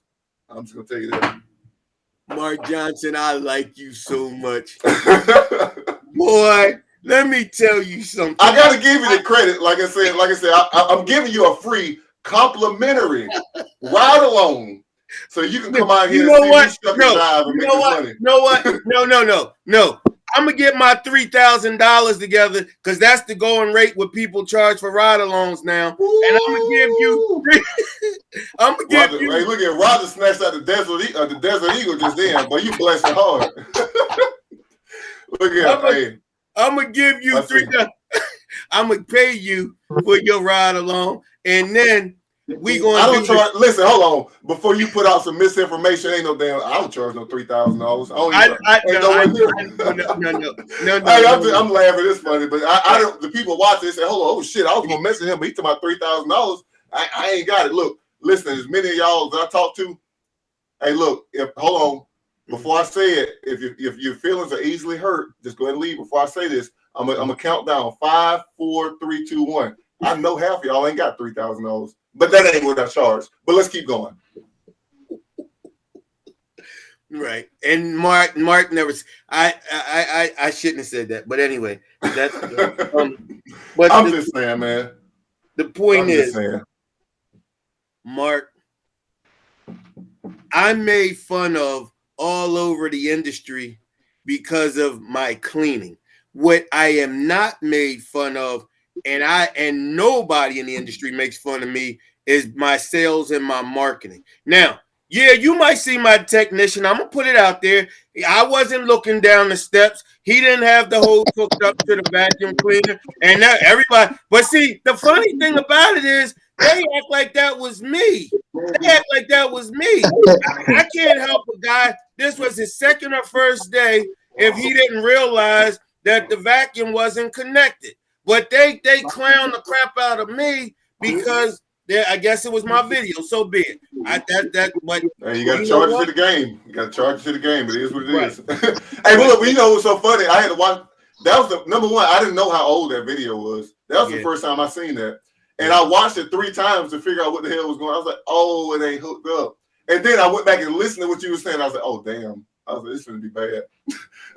I mean, man, and the thing is, like you told them in the beginning, when these guys come at me, the haters in the industry, the ones that just wish they could sell like you or me, but they going out here crushing it for like $10 a room every day, but they happy that they working, so be it, but they not making no money. So they want to. Let me say this. Hating is an excuse not to achieve what you can really achieve. Hating is only an excuse to be mediocre. If you sit back hating on somebody, it's because you don't have it in you to get to the next level. You're mediocre. I agree. But now you got more time to sit back and hate on somebody than to get to the next level in life. No, one thing you'll never see me do is hate on the next man, because you know what? Again, what I said earlier, I know that I haven't maxed out. You'll get some guys, man, I'm at $1,000 a day. I'm good. You're still scratching the bottom. I know guys out here doing the same thing we doing, making 3 to 4 a day on one truck because they diversify what they do. I'm trying to get to that level. That's why I'm going to take the next 8 days off to go learn how to get to that level. Always be improving. Now, I want to say this, and DeAndre's listening in on the side, just enjoying this. You know, I know you cracked a joke and you gave me a compliment at the same time, and that's cute. Let me tell you something, young man. I'll go on your ride along. I'll pay you, not $3,000, but I'll pay you. I'll pay for the gas in your car. That's what I'll do in your truck. Now, I'm gonna go to you. That ain't about $30 because I don't drive no big ass van like the rest of y'all driving these high ass gas prices. There you go. See how he played, Dion? He keep throwing them undercuts. Hey, look, that's okay. Hey, it's like the shotgun. You hit it. No, but D, see what I'm gonna do? I'm gonna go on his ride along to his customer's house, and I'm gonna let him get a customer the price that he would give him, and then I'm gonna say right in front of the customer, "Oh, ma'am, I'm sorry. Mark Johnson, I think his calculator is broke or something. That same job he just told you about, that was $300 or $400, ma'am, that's going to be $800. Let me explain to you why." And boy, if I post a job ticket, it's rare that you'll see that. I'm gonna whip out something like this, and then what I'm gonna do, Mark, I'm going to give you that whole sum where you would have asked the lady for $300.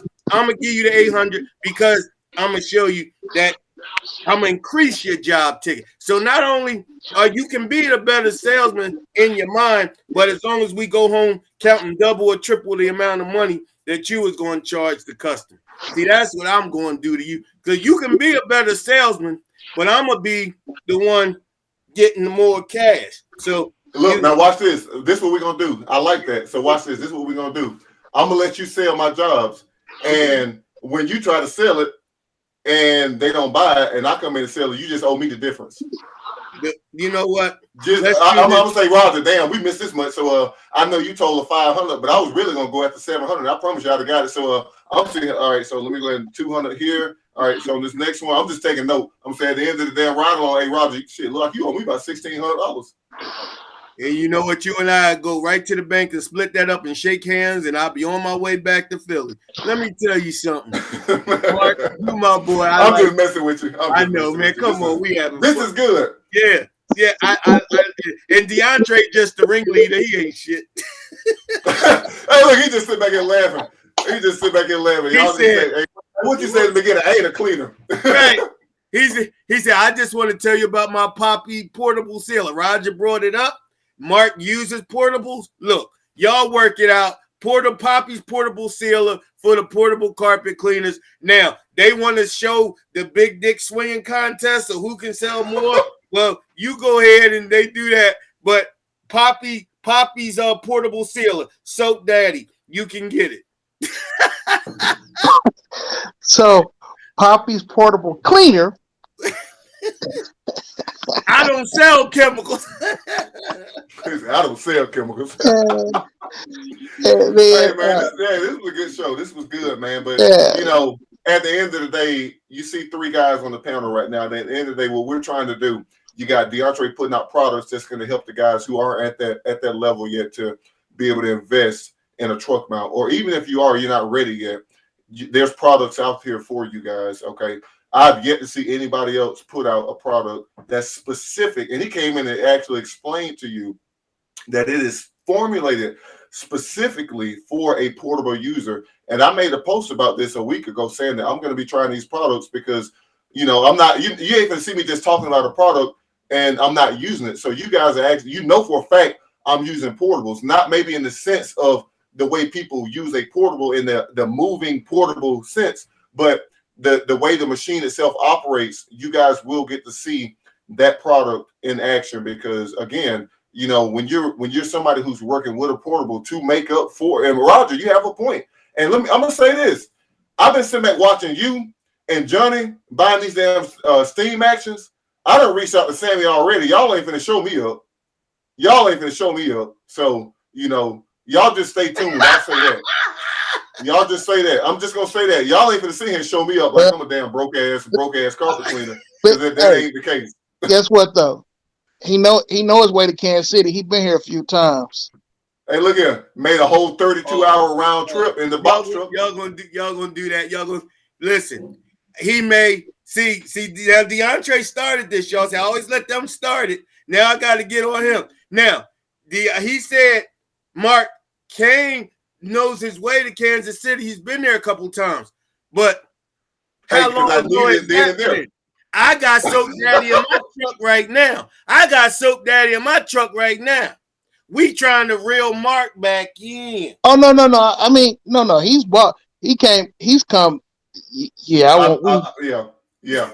Hey, look here. When you need it, you need it. And if I don't trust how quick the shipper can get it to me, let me tell you something. I had that box truck in the wind, 16 hours there, 16 hours back, round trip, no sleep. We finna get it. Hold on, because y'all feel like y'all winning. That's cool. Y'all feel like that for a second. Mark had 7 trucks. So he bought drums and pallets of Soap Daddy's product. See, this is where they feeling good and Mark saying, well, I don't trust shipping and I gotta have it, this, that, and the other. See, what DeAndre is leaving out to y'all, when I called DeAndre on Monday and say, oh, D, I need my blah, blah, blah, blah, blah. D puts a one of those next day shipping things on it. So while Mark is enjoying that Route 66 drive or whatever he got to do to get there and get back, see, my stuff from Soap Daddy is being next day shipped. And this was before the pandemic when it was hard to get everything. But so I was still getting mine immediate too. But yeah, I only had let me tell you, what I picked up, you next day ship that shit gonna bust your ass. You next day ship that much, it's gonna bust your ass. Hey, listen, am I lying? DeAndre, am I lying? Nah, we were about 5 or 6 skids in, so I mean it needed to be. Listen, how much will it cost to ship 5 to 6 skids next day? At that point, I've never done. I'm not even gonna lie. I've never hot shotted 6 skids. You see what I'm saying? I mean, I already know. Look, I wasn't ready to be. I wasn't ready to. Y'all hear all this, right? They call themselves going to no. What we doing? But what we doing? We let them know, but on some real stuff. Like seriously, this industry, you know, guys, listen. The sky is seriously the limit. You know, it's you said the only thing holding you back, honest to God, is you. Honest to God, the only thing that's holding you back, there's no outside entity other than you that's holding you back. You know, if you hit a point to where you feel like that's where you want to be, it's cool to be there. But don't sit back and look at other people who are continuing to move beyond that and have some kind of vitriol about that. Because again, you can. Yes. Time, money, growth. If you don't have the money, then you got more time than you know what to do with. So you sell the protectors, you sell the sealers, because I'm going to tell you something. I tried to say this earlier, but we got off track. If you sell sealer, all 3, tile and grout, carpet, and fabric protector. That's $3 extra $100 per job that you do if you sold all 3. That alone is a truck mount pay. That's a steam action payment right there. So literally, if you will open your mouth, like he said, closed mouths don't get fed. That would pay. That's the answer to Roger. How can I get me into one of these steam action truck mounts? Sell protectors, sell sealers, sell poppy sealer. See, I don't even want to bring that up because now I'm getting ready to find out how Mark bought skids of poppy sealer and all this. No, I want poppy sealer. Hey, look, hold on, but watch this. I tell you what. Hey, by summertime, just y'all just stand back. Just stand back and watch. Because you know what? Let me say something. Because I'm trying to get Johnny. I know Johnny's sitting in that damn recliner, probably sitting there eating on some damn ice cream and hurting his damn stomach with that stuff. But I'm trying to get him on this stream because let me say something. If this old man out here talking about some damn $40 a room just went out here and bought him a steam action, let me tell you something. Like y'all say, this young guy doing this, y'all old ass ain't finna show me up. Y'all ain't finna show me up. All right. So hey, Sammy Sales, if you watching, we already there had the conversation. I'll be up there. I'll be up there. And you know what? I'm gonna show y'all how you can put a truck mount in one of these little vans and still be out here getting 20-something miles a gallon, not getting gouged. Because of your mouth, you can sell. But I'm gonna tell you this, huh? I don't know. I think the entree is. I don't know if you are, but I don't know if you're a Star Wars fan or not. I'm gonna tell you in Star Wars, The New Hope, what Darth Vader said to Obi-Wan. He said, "Now you were the master, now I'm the master." But see, he let Obi-Wan let Darth Vader kill him so he could become a ghost, like a god, like a godly spirit. So if you did take me out and you got one cell bigger than me, then I'm gonna come back, Mark, and I'm gonna be godly to you, and I'm gonna show you how. Damn, he said one cell, man. Lord have mercy, Roger. I hey, know, look. I will book the flight. I will pay for it. Listen, all expenses paid. Just come on out here to take. We gonna work. I'm gonna take you out here. We're gonna get some of this good barbecue. You know, I'm gonna take you out. We're gonna drink a little bit together, man. We're gonna have a good time. No, hold on, stop. Do not mix. Oh Lord, you said barbecue and Texas. I know it's a lot of Texas folk here. Kansas City barbecue, y'all. Okay, man. Nobody want that saucy stuff, man. We like smoke. We smoke. I do. Hey, look. Well, hold on, Roger. Watch this. Let's go to KC. Let's go. But Mark, I'm already going. I'm already going to Kansas City because I have to go to Steam Action because y'all know that I'm with them and everything. So, but I'm coming out to Texas. I'm coming to Houston in June, Mark. And this year, when I come to my family's reunion thing with my wife, I am coming to see. So you get your sales, you practice up, just like it's a fight, like it's a Rocky fight. I'm going to play the Rocky music for you. But the only thing is I'm going to be Rocky. So you can be Mr. T. You can get that. Oh, I pity the fool. I wish he would. But listen, at the end of the day. All right, this is what we're doing. And Rocky's from where? I want both of y'all to say it. Rocky's from where? You live in Pottstown. Oh, see, I don't know. So, see, hey, look, I'm showing my age. I don't know where he's from. Don't worry about it. I got you, Mark. I got you, Mark. You're from Pottstown, not Philly. Pottstown. I got you. So, Johnny. You just fly out of Philly. Let me call him. Where is he at? Because see, I've been throwing shots at Johnny left and right. He still ain't got over here. Johnny ain't playing. Johnny with Cheryl, y'all. He ain't. Cheryl got him tied up somewhere. But see, I'm gonna say this to y'all. If Johnny was here, see, he's part of the Steam Action family now. See, it would even out some of the score here. They think this is WrestleMania or something. You see them tag teaming me. They not even letting me get back to the ropes. But that's okay. Cause call Johnny real quick. I'll give you 15 more minutes and we get Johnny on here for about 15 minutes. Because see, I really want him to get on here.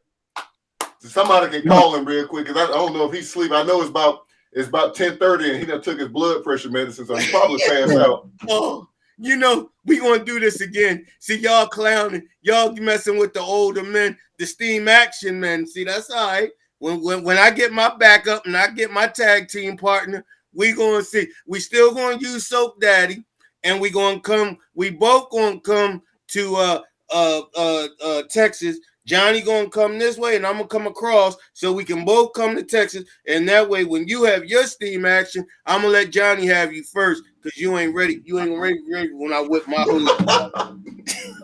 He didn't answer. Okay. Johnny didn't answer. I'm gonna help you put some hours on that van. You bring that thing down here. Like, look, we gonna make some steam action happen for real.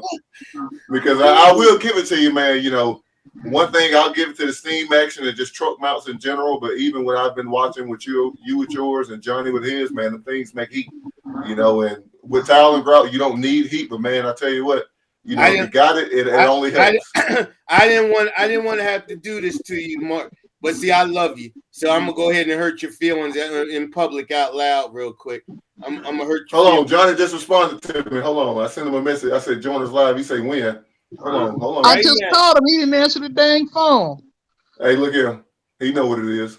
Wait a minute. Don't you run nowhere. I got something for you before Johnny come. See, y'all tried to tag team me. Oh, hold on. He told me to send him the link. Let me send him the link. Hold on. See, he was sitting there about probably half passed out. Don't know what's going on. Now, I understand, Mark, that you don't have a steam action yet, but I want you to wipe the sleep out your eye when I show you this real quick, and then we can talk. This is yesterday's single job. 850 what? $8.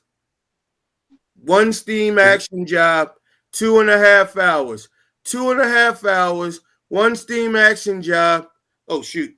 My phone clocked out. There we go. You see those totals there? Now you can outsell who? Is that it? Is that the only thing you did? Yeah, that was one job. I didn't book nothing else. Because my worker. Why? Because my worker called off sick. Remember, that's what I tried to do. I told DeAndre, my worker called off sick, and I had to do the job myself. I did a whole set of furniture, 3-piece. I did 5 rooms of carpet, and I did the steps. And you see what I look like, man. I'm old. I had a stroke 5 years. I don't do this stuff by myself no more. But I go home. I ain't mad at you. I understand. Now, when Johnny, was you clowning me? Oh no, I was serious. I understand that. No.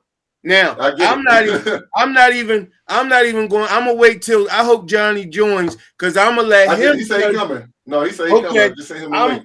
I'm gonna let him tell you just 3 weeks ago when he came down what we did with the steam action machine. You started off, Mark, saying that your limit is over $1,000 a day. I guarantee you, when you get your steam action, I don't give a damn if you throw it in a station wagon.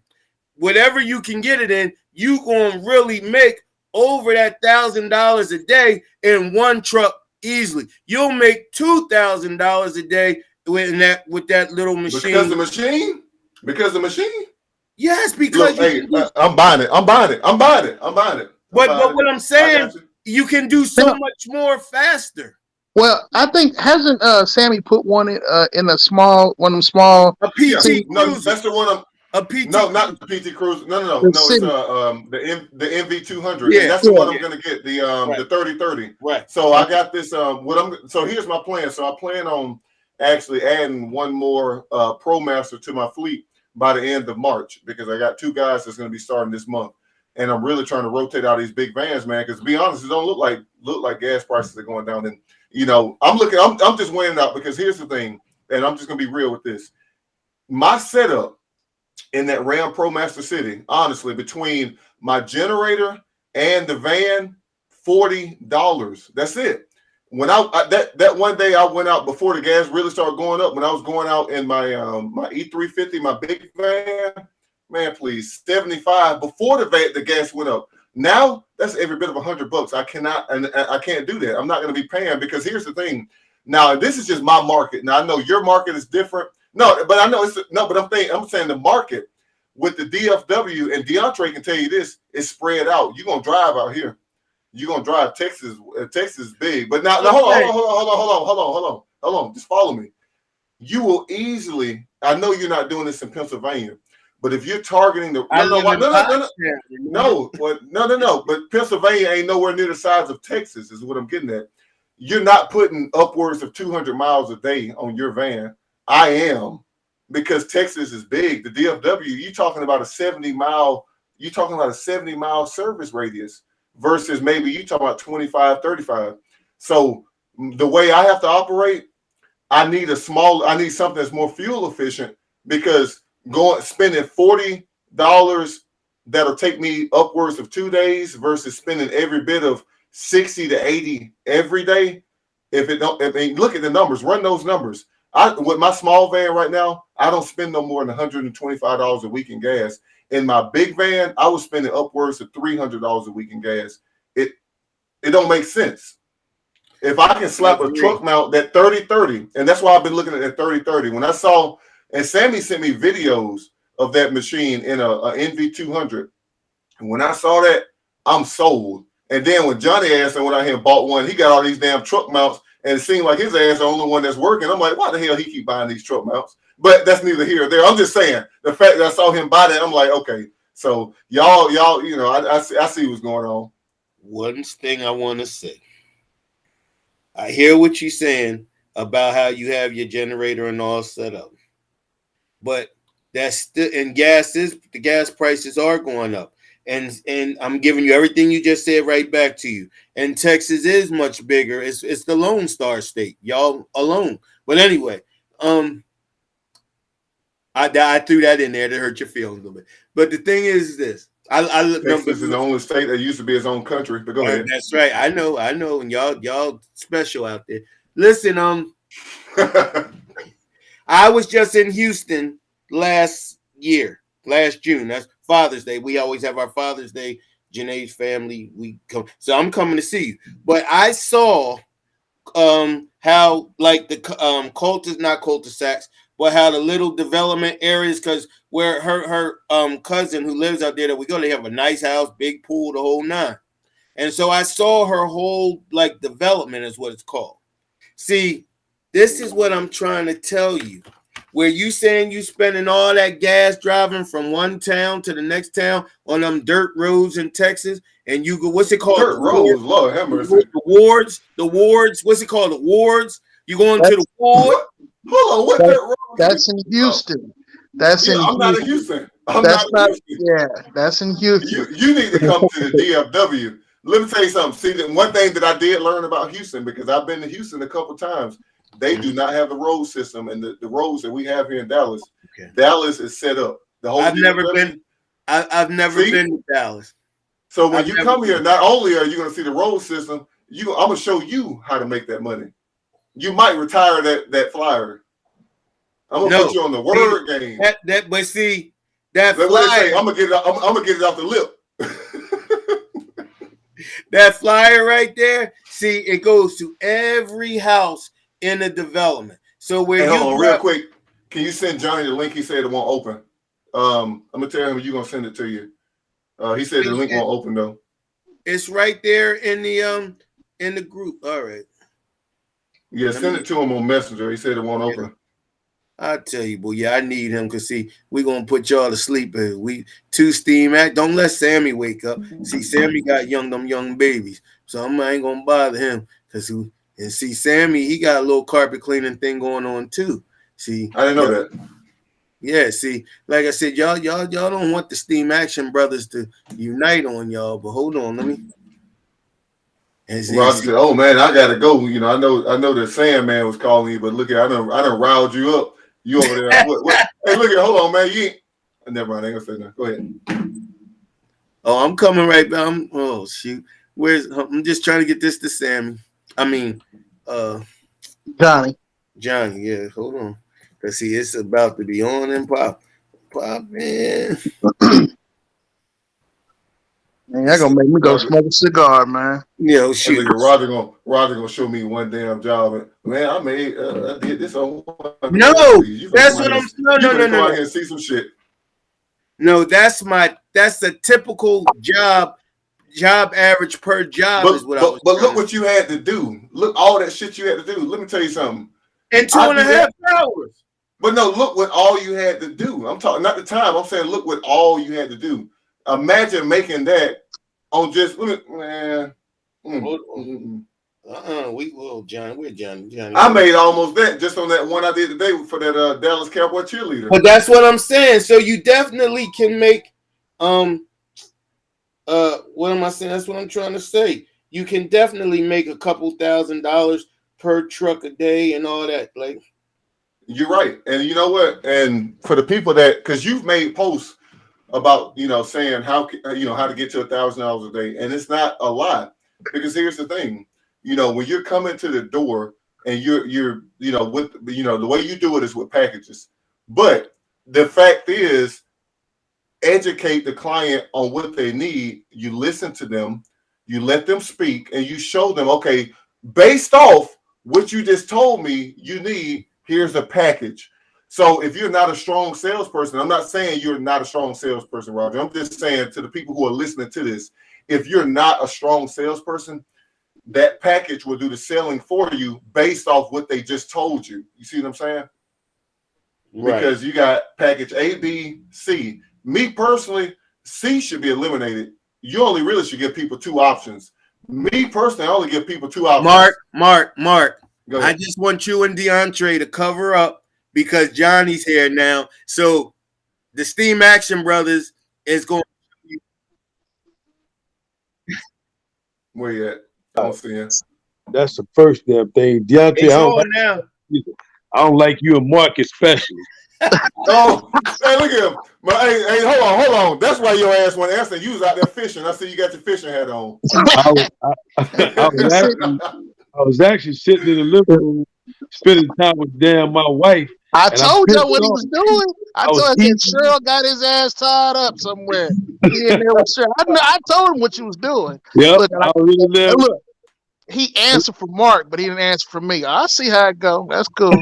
hey, North Carolina. Hey, look, Carolina. I didn't know you had called me until I came in here and sat in my recliner.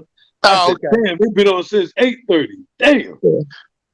Yeah, no, I ain't been on that long. I let them have it for a minute. I came in and I had a family meeting. We working on a project, so they should have told me earlier. No, normally somebody would have called me. Y'all get on my damn nerves. Johnny, don't talk to DeAndre and Mark nice. They was trying to talk dirty about us, man. No, I wouldn't. No. See, you're lying. You're lying. The truth ain't in you.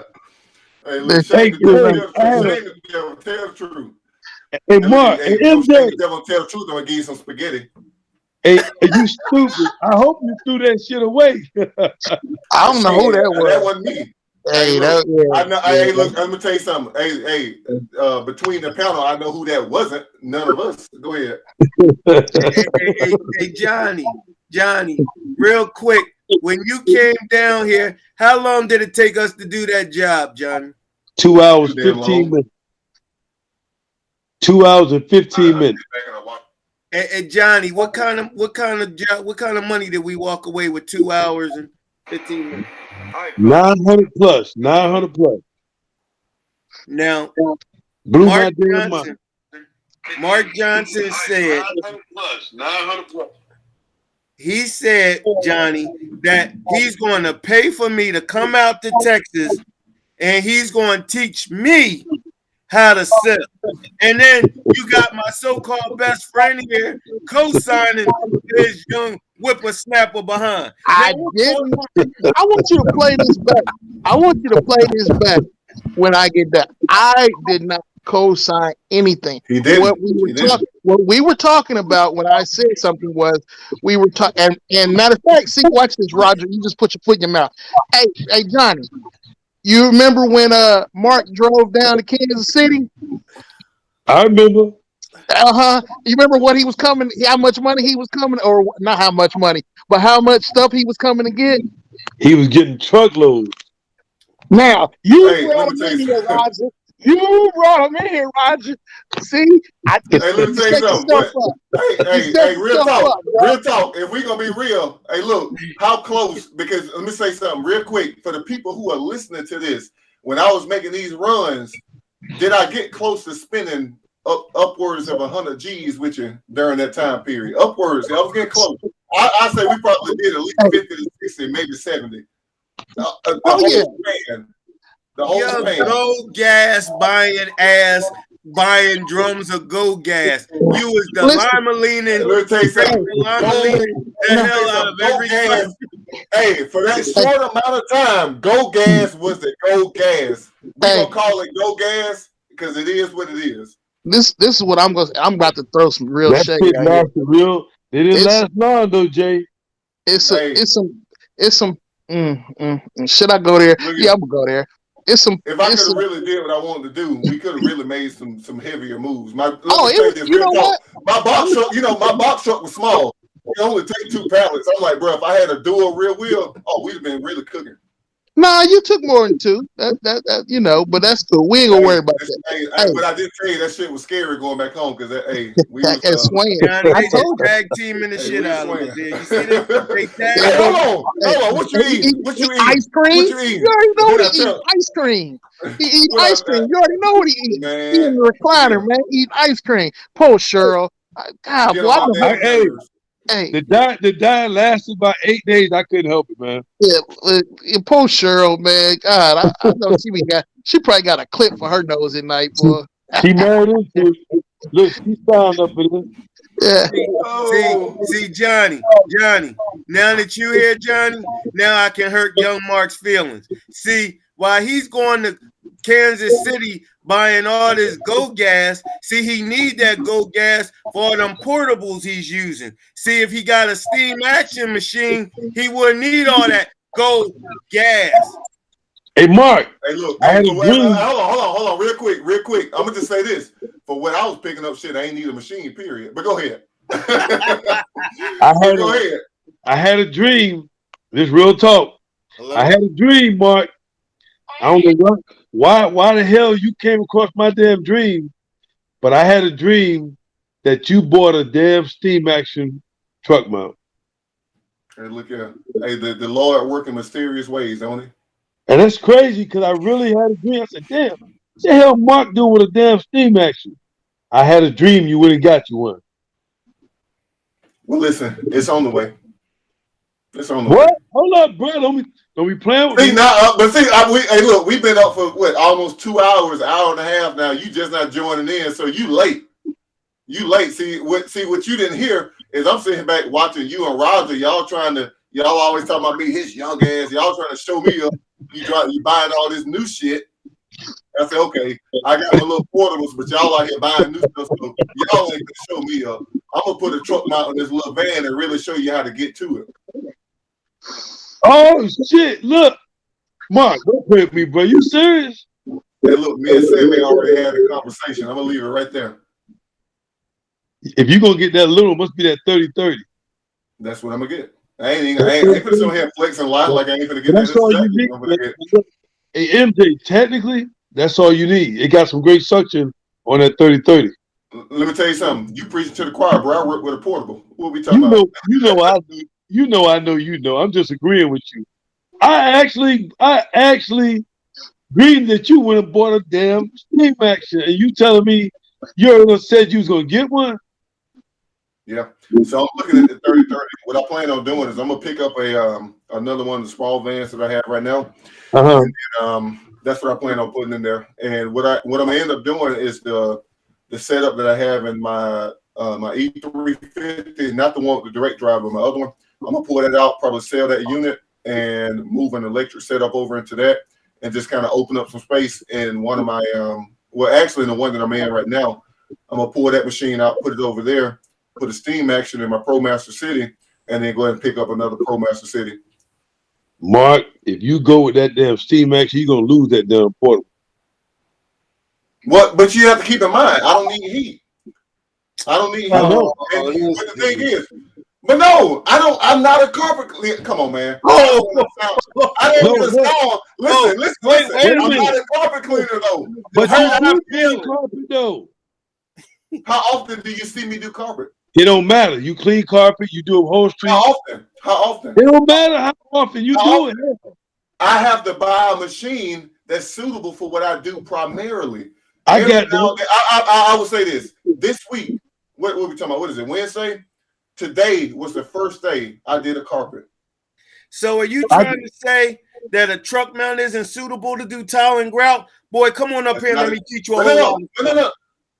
If I come up there, I'm gonna teach you how to make money. I'm gonna teach you how to make money. Hey, look, I tell you what. When you get them young no. But listen, real talk. Watch this, real talk. Cause see now, let me say something. And I know you'll pick it up, and I know the people who are watching will pick it up. I'm gonna say this. I'm good and oiled up, so we're gonna talk about this now. All right, so watch this. When you do them little tests, right? And you did that little test with Johnny saying, I'm gonna try the room for room price. Let me tell you something. I'll put you onto some tile and grout game, and I want you to run this ad a week before I come up there, and I'm gonna show you how to get the money. And what I'm gonna do, so this is how we're gonna do it. The way we're gonna split it up, what I take the ticket to, that's mine. What we walk to the door with, that's yours. Young man. I like that challenge. Young man. Hey, look. Hey, you gonna get what's on your ticket. With your setup, not only will we be done 2 hours before you, we would already had the ticket and be on to the next one, getting to the next ticket with your portable setup. Come on over to Steam Action, and then we'll understand. The thing is, me and you working at the same pace, and you got a Steam Action, I got a portable.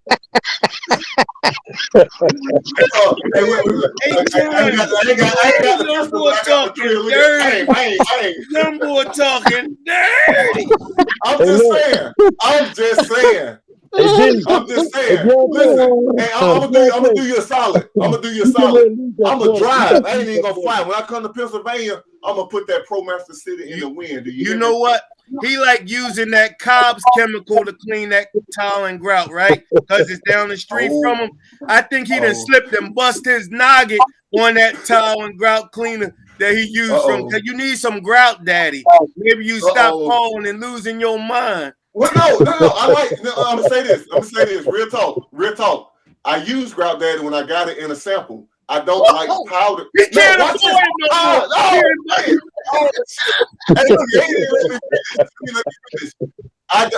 Me personally, I like liquid towel and grout cleaners because they don't leave that residue on the towel. If you do enough towel, you know. Make this guy some. No. Listen. Hold on, DeAndre. Watch this. I'll tell you what you just said, Roger. You said DeAndre make this man some liquid. DeAndre makes sniper. Say no more. Let's get something popping. But hold on. Let's get something popping. Grout Daddy don't leave no haze though. I just well, you know what? Hey, I can't even argue with it because I ain't used it enough to know. What the hell he get that from? He leave a haze. No, but a lot of when it comes to hard surface, seriously, when it comes to hard surface with tile and grout, it will leave. And what you'll do is you'll find it. It's in the corners. Yeah, it'll leave that white around the corner. And you always got this one lady that be like, there was a haze or something that wasn't there before you cleaned it. He's right, but grout I ain't never did a towel and grout and left a haze nowhere that I know. You ain't never did a towel and grout. You ain't never did a towel and grout. I do towel and grout. I was doing towel and grout before you was born. Oh shit! Hey, look, because it was before I was born, I can't even argue that. You can't argue that.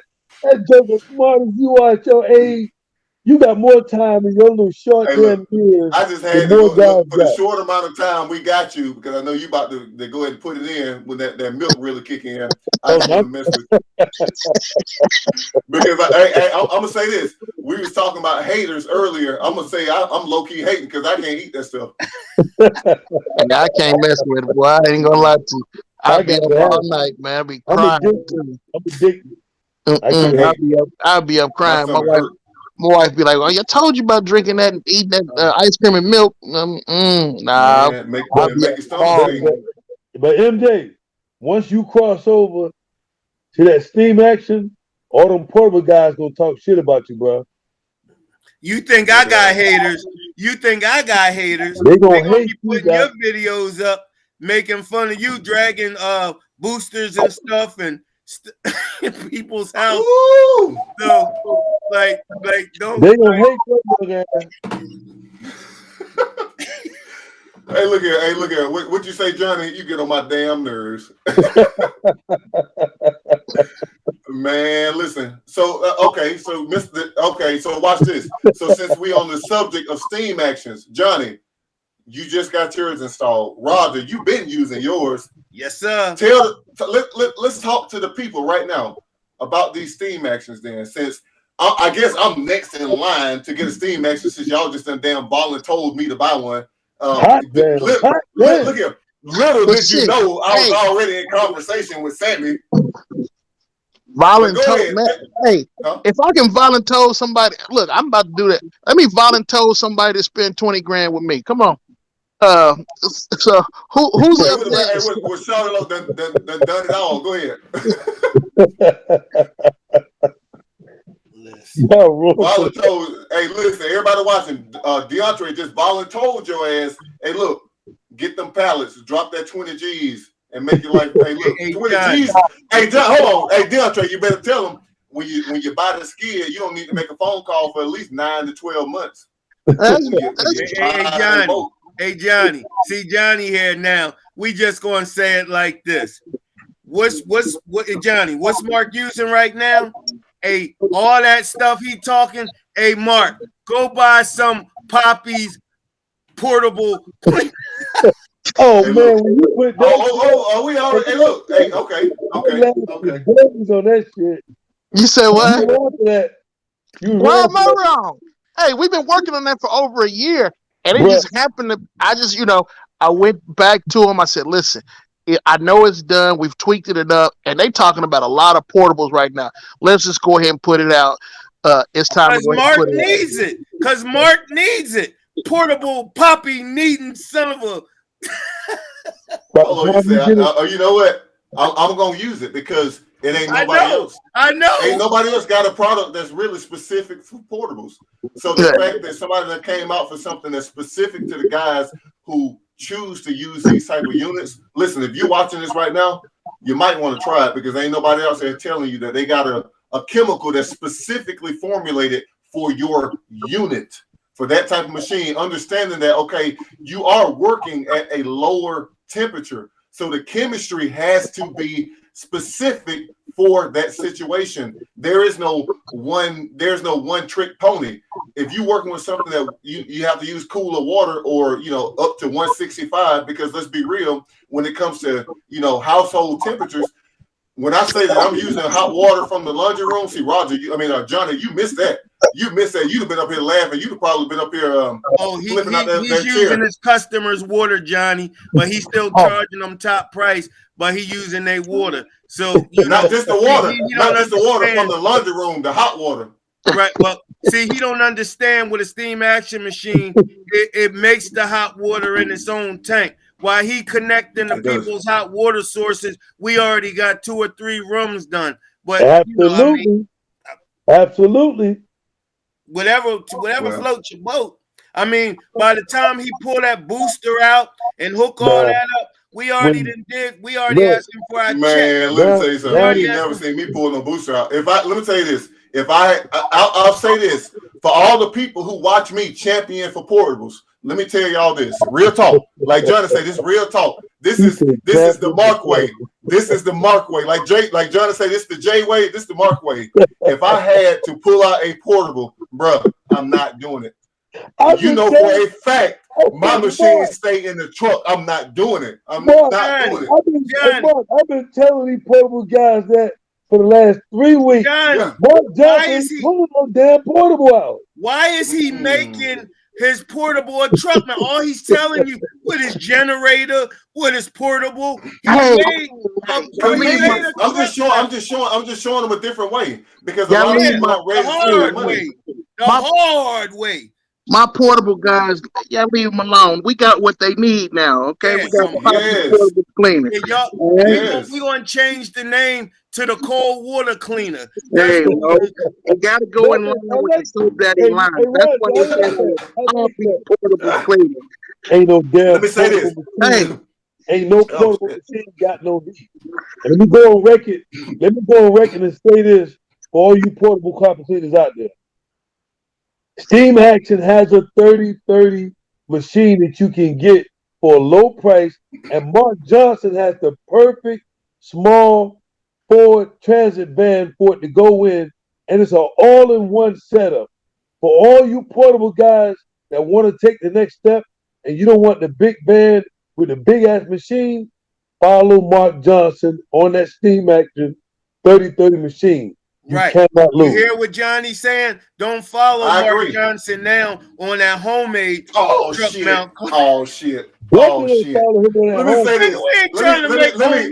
Hey, look here. Okay, look here. Hold on. Cause see, now I got a champion for my portable guys. Let me say this. Let me correct these old men down here. Because my you got me and no.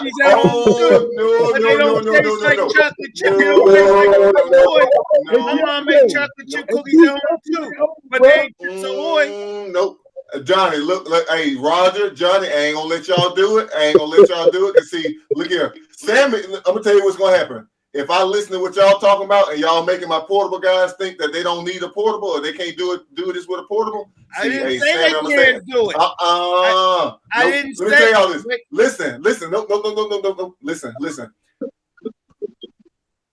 A 30-30 is a good machine. I'm gonna buy one. I'm gonna buy 30. I know you're gonna buy one. Because you want to get old and you want the tired of connecting generators and plugs and getting electrocuted all the time. You messing with water and electricity. Your ass gonna get electrocuted. No. Watch this. Let me tell you this. With these truck mounts, y'all don't get it. If my engine on my generator decide not to turn on, ain't no damn way y'all can figure out how to make that damn vacuum and that pump turn on that truck mount without that engine. Let me tell you this. Right. If my generator go out on me, I can take them damn cords and hook up to my customer's house and get the job done.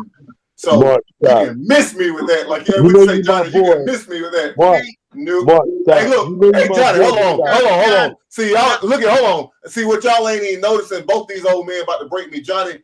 Your shit paid too. All expense paid. Come on. Wait a minute, Johnny. I'm gonna hurt Mark's feelings and put him to bed right now because it's after his bedtime. It's after his bedtime, whippersnapper. I'm gonna put him to bed right now with this one. Johnny, what does a generator run off of?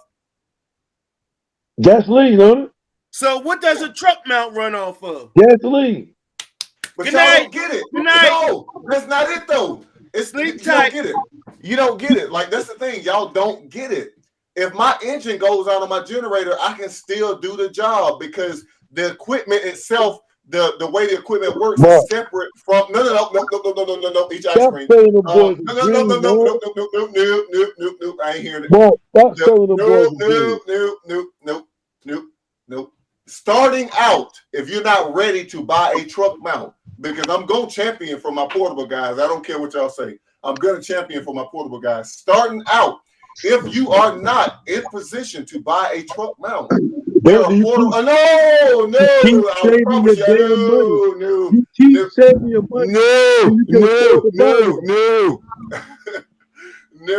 Listen, I'm going to let you talk. Listen, if you are not in position to buy a truck mount, there are portables that are in existence that will allow you to operate the same way. Now, I will say this: you will not get the heat of a truck mount. I give that to you all day. But hold on. But watch this. Follow me on this.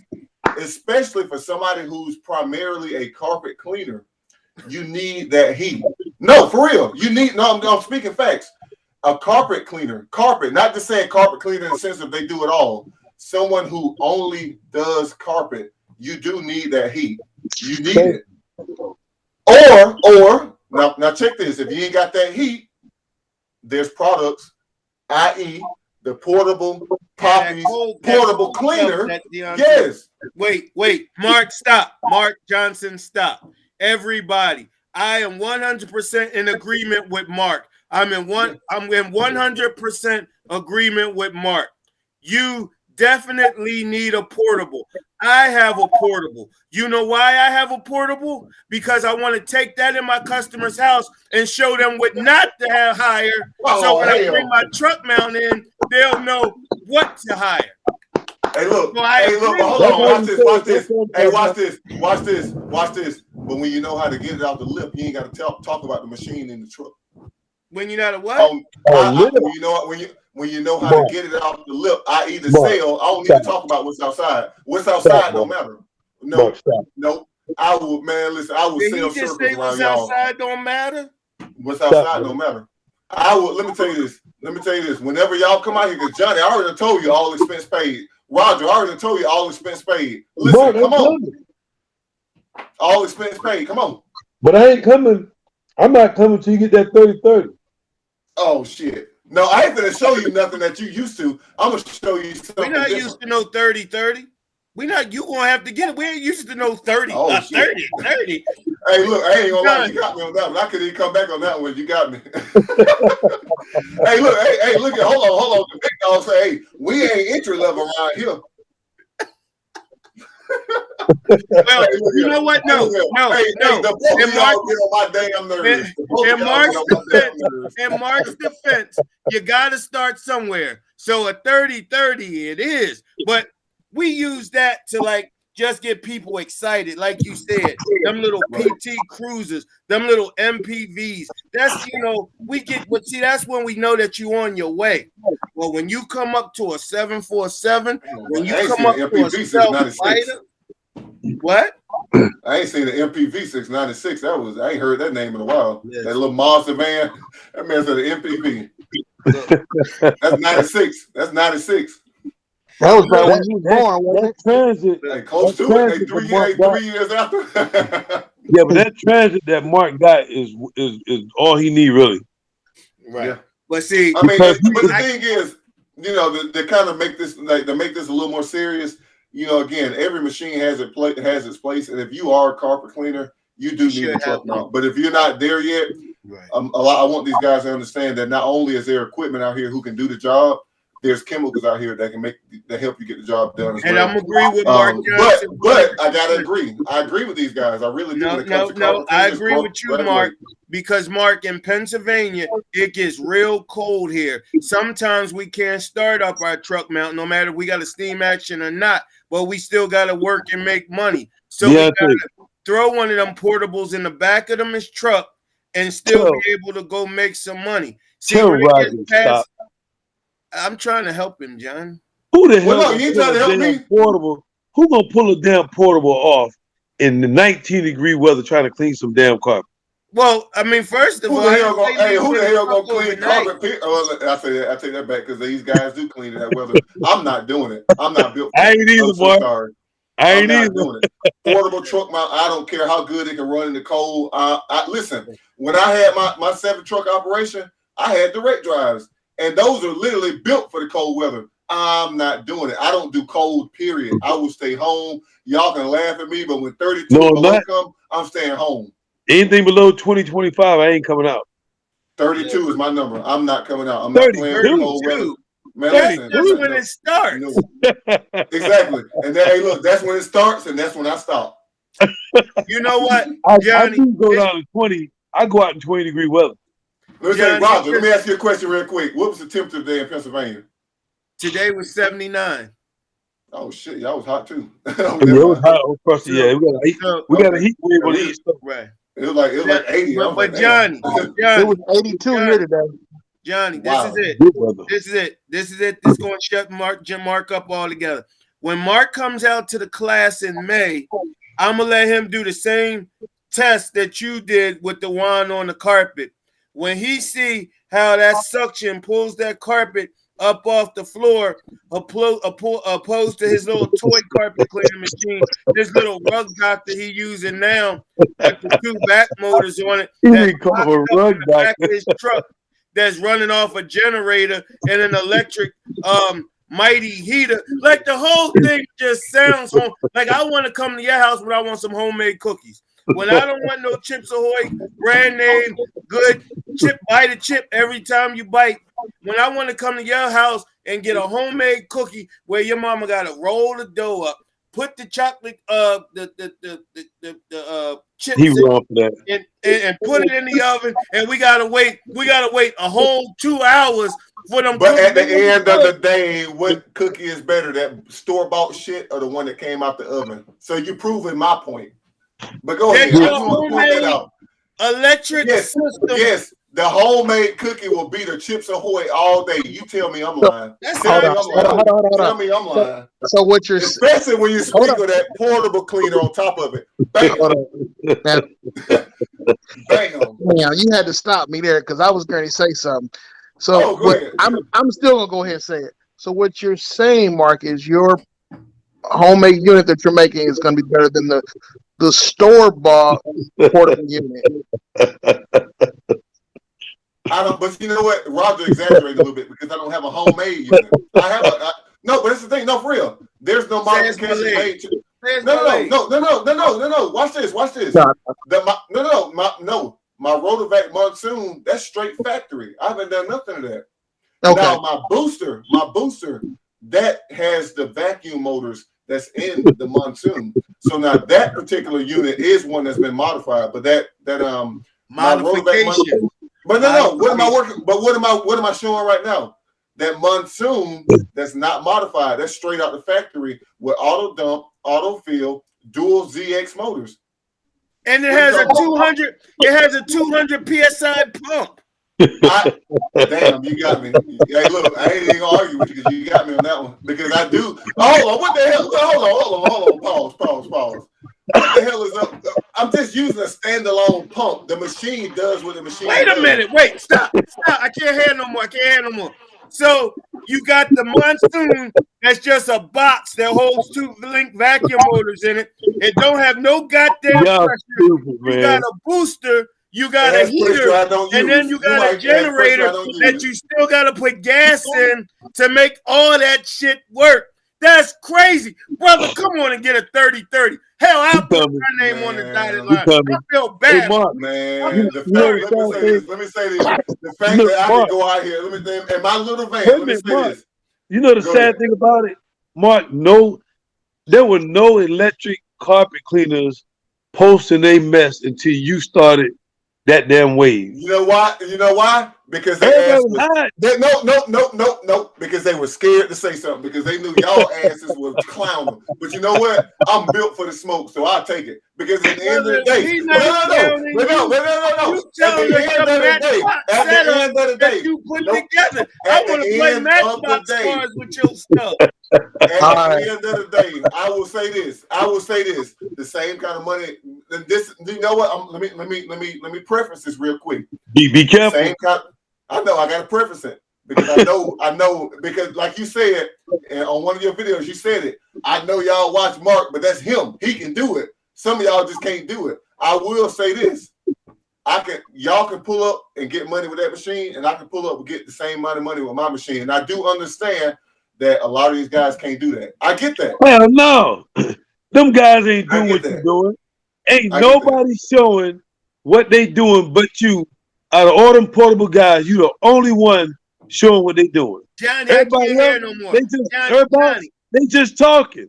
Roger, listen, Roger, I ain't gonna let you silence the people with the portables. Go ahead, Johnny. You finna silence them. I know what you finna do. Listen to me, I got my tag team partner. Johnny, Mark said that, but if your truck mount engine breakdown, y'all stuck. Y'all this, y'all that. Now, this is it. He got a separate system from his portable because he don't got no water pressure. He got a vacuum motor because that's all that damn box. But you don't remember what hold on. I'll tell you what. If any of these things break down, he out of work. He got so many different moving components. Roger, check this. The other day, you got a buddy here. He gonna talk. And you turn the key. You push the button and turn the key, and shit just started. Damn, my man over here gotta hook up the water. The water ain't the same as the joint on the system. He got a second joint that makes heat. He got a third thing for the vacuum, and then he got a fourth thing to make it all come together. That he still gotta put gas in. Let me say this. Now let me say this. Let me say this. So now you're gonna make me do this. You're gonna make me do this right here. Check this out. Watch what I said earlier. Now it seems like you forgot what I said earlier. So now I'm gonna have to go ahead and do it. I'm gonna do a damn. No. I'll let you go. So watch this. Now let me go. Now I'm gonna have to do a damn towel and grout job with no damn machines. I'm gonna go in there with a pump sprayer with the chemical in it, a damn mop, and my grout brush, and I'm gonna show you how to make the money with zero machine. Since apparently, but you're right. But you're right. Anybody can do that. I did that last week. You're right. That's all you really. But that's why I was trying to preface this, because Roger, you're right. As a carpet cleaner, what you're trying to hurt my feelings, man? Why? Hey, look, hold on. Why is being a carpet cleaner insulting? Because I'm not a carpet cleaner first. I'm a marketer first. I just showed you the job ticket. Hold on. Pause. You say you're a marketer first, right? Marketer. Hey, why, let me say this. Why the hell do you need a steam action to be a marketer? You're a carpet cleaner. I feel you. You know why? No. I got an answer for that. You asked the question, you gonna let me give you an answer. Yes, sir. Why does a badass chick that look good in her face still wear a wig, wear all this eyeshadow, wear all this lipstick and all that? When if you washed all that off of her, she's still bad. Okay? But she likes the glam, she likes the visual. When we look at her, we be like, damn. But if we looked at her without all the makeup and the glamour, we be like, all right, she all right. But when she put all that glamour on, because it's the visual. See, I keep trying to not hurt your feelings in a bad way, but if I open my door and I show my one all-together system, and you open your truck door and you got wires connecting, you got different pumps and oh, wait a minute, I forgot to turn that on. Oh, wait, I forgot. Oh, the amp just blew. Oh, I forgot to get gas. Man, you got to be. Oh, wait a minute, ma'am. I got to hook up to your hot water source. I got wrenches in my hand. I got to bring hoses in your house and hook up. Oh, that guy across the street that just did your neighbor's house, he left about 2 hours ago. Hey, Mark. Yep. Hey, I'm gonna say this. Mark. Hey, Mark. Go ahead. Hey, Mark. We're gonna get you some Poppy's portable cleaner. Hey, Johnny. Get him some portable cleaner. Get him some Johnny. Hey, look, you know what? Hold on. Go ahead. We're gonna get you some bio spray. And Roger, use that too. Roger, we're gonna get you some prime time. And then for Nate, who ain't on here, we're gonna get him some Ultra's Prime. So what does that tell you? Soap Daddy got it all for you. Don't matter what you want to use. Everything you need. Don't matter what you want to use. So now, Roger, real quick. What is DeAndre saying to sum it all up? If you own a homemade carpet cleaning system, I got you. If you want to grow up to me and Johnny Steam action, then you got prime time. You got bio spray. But if you homemade, you got Poppy's portable. I'm gonna say this real quick. It's a damn shame that when you get a big machine, that's what makes you feel like a good cleaner. I don't need that shit. I can get it off the lip. Yes, you a talker. Yes, you a talker. You a very sharp talker. I like listening to you. I can't then after that, I go to sleep and I get up and I get into a real truck with a real machine and I do real work. And then you know what? Because I have a real truck with a real machine in it, I got more time to listen to you talk some more in between. Let me say this. Hey, look here, since y'all want to clown me after I get done cleaning and I get it off the lip, the next morning when I get up, I look and see if I want to work because I done made it so much the day before off the lip. I'm trying to figure out if I really want to get up. Johnny and DeAndre. I can't wait for Mark, though. Johnny and DeAndre. Now, John, I talk to y'all every day. I start talking to Mark every day too. That's my boy. And don't everybody think we all playing. This is all fun. But I talked to Johnny yesterday and I talked to DeAndre yesterday. My guy didn't come to work yesterday. I had to do a whole job, three-piece furniture set, 5 rooms of carpet, 2 area rugs, and I had to do that by myself for $858. I was home by 1:30 when I called Johnny because Johnny was telling me. Hey, Roger, you see what I'm doing? What is that? It looked like you rubbing your 2 dirty fingers together. I don't know what you. But what am I doing though? What am I doing? I'm playing the world's smallest violin for you. Go ahead. No, hey, you know what? You said. Hey, I had to. Hey, look here. All I heard was I had to work. But you know what? Listening to your ass, according to this damn shit you talking about, that damn Steam Master should have been so damn easy. You still had 2 more jobs in you. But go ahead. I'll continue. I know y'all can't hear. I know y'all can't hear, but I'll continue. Wait a minute. I'll continue. Roll it back. Wait a minute. Roll it back. Roll it back. I'm just saying. Hey, look here. Hey, y'all. Hey, look here. I ain't got nobody up here to back me up. You got Johnny up here. And then, DeAndre, I know you knew. Me with your he's not clowning. Go gas. I buy skins. My name Mark Johnson. I buy skins. Hey, DeAndre, where I drive? Oh, I drove to Kansas City. I drove to Kansas. I drove to Philly City. The difference is, I took hey, Rod, calm down, man. Calm down, man. He's not a cleaner, so I ain't got no backup. Y'all, hey, look here. Y'all ain't gonna back. Y'all was kicking my ass. Y'all was kicking. I had to get y'all to call. No, DeAndre. No. Hey, look here. It was a 1-on-1. DeAndre was the neutral party. So DeAndre was the one that's like, hey man, he can jump in the middle, pushing you apart. Johnny get on here. Johnny came in with some damn brass knuckles, and hey, look, Johnny. No. Johnny came in like Mark, a swole friend. He big as hell, and Johnny. And Roger, I got this. Wait a minute, but Mark, I've been telling people forever. I've been setting you apart from a portable carpet cleaner from day one. He sure has. What you do? You a homemade carpet cleaner. You not a portable. It ain't no homemade machine. Why you keep saying that? Look, I already listen. I ain't got to keep saying it. Both of y'all got the trip paid for by me. So when you're ready to come, I can't wait. I can't wait to, because you're gonna go back and be like, hot damn. He done made me regret every buying decision I done made in the last at least 7 years. Mark Johnson, when you come to the class in May and you see you don't know what real suction is. You haven't felt what real suction is. When you had direct drives, what are you talking about? You got the Hydrocaster, the Hydrocaster. No. Before that, I had one of my vans I had was a White Magic with a 56 blowers. You don't know what suction is. I promise you. A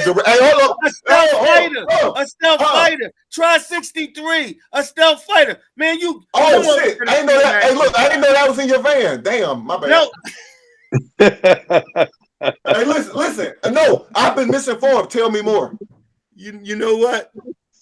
We ain't gonna talk about the Toy Story you got in your van. You put You put the movie Toy Story out of business when they saw what you got in your van. They don't want to see Dex Longyear or whatever his name was. What he say? He said, you can't fly. He said, yes, I can. That's what you trying to do. He said, that's not flying. That's jumping with style. That's what you got in your truck. You not cleaning. You got machines that's all wrapped up with style. At the end of the day, we all can agree on this. If it make money, it makes sense. Okay, but we know you can do it. We're not talking about your qualifications. Hey, real talk. I can do this with a mop and bucket. I'm gonna make a video. I know, but where's the professionalism when you do it with a mop and bucket? Off the lip when I walk in. And no, that's the thing. But I don't need the machine to sell for me. That's what I understand. You know why you're saying that? But you don't got the machine to sell for you. That's why you're saying that, right? But you don't get it. I've had the machine. Now, Mark, I love you. Roger. But when you get your 30-30, when you get your 30-30, and your customers happen to open the door for whatever reason, and they see was firing, was pushing your clean. If my customer open my door, they gonna turn around with a pistol on their ass because they're trying to steal my not shit. your door. Not your go ahead. door. If If they open their front door, if they open their front door and they happen to look and see what you're working with. Right now, they're doing like this when they see what you're working with. They just close their eye. But when you get that 30-30 in there, like they're gonna be like, no, you know what? I gotta say this. You know what? Because you know what? I want to say it's an East Coast thing because Johnny, I'm gonna agree with you on something, and I'm gonna agree with you. I am gonna agree with you and Roger on this right here. When I was on the East Coast, real talk, like this is real. This ain't, we having fun. If anybody watching is thinking we legitimately arguing, we're really not. We're having fun. No. But I want y'all to hear this because these guys are right. When I was on the East Coast, and Johnny, I know for a fact you can attest to this, and Roger, I bet you will too. Customers will literally ask you what you use. Where I am right now in Texas, I've yet to ever have that question.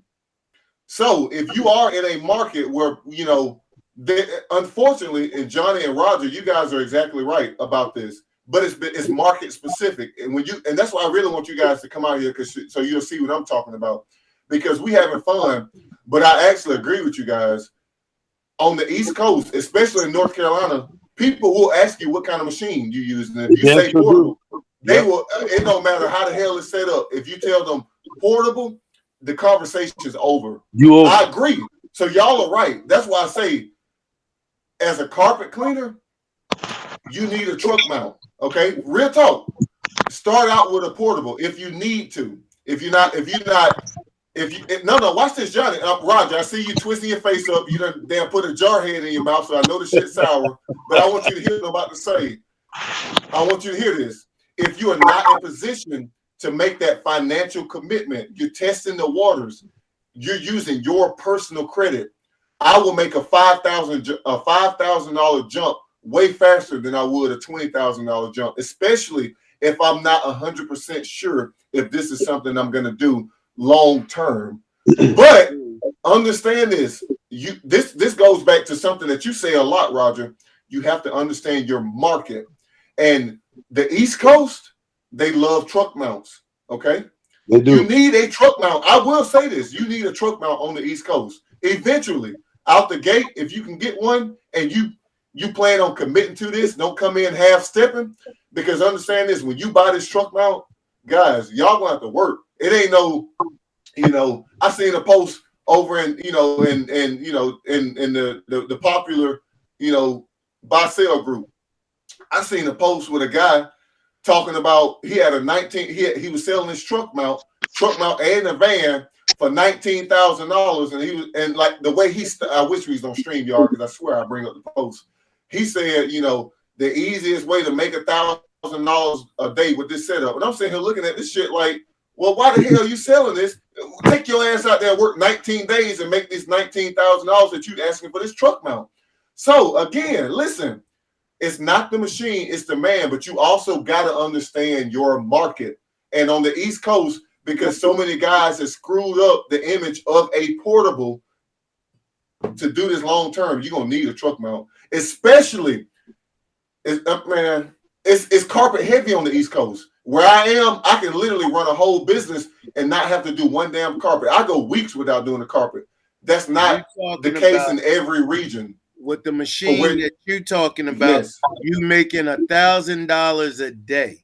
With a steam action machine, you're making $1,000 per job.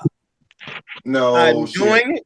I've done it. Johnny was here to witness. No. But the exception doesn't prove the rule.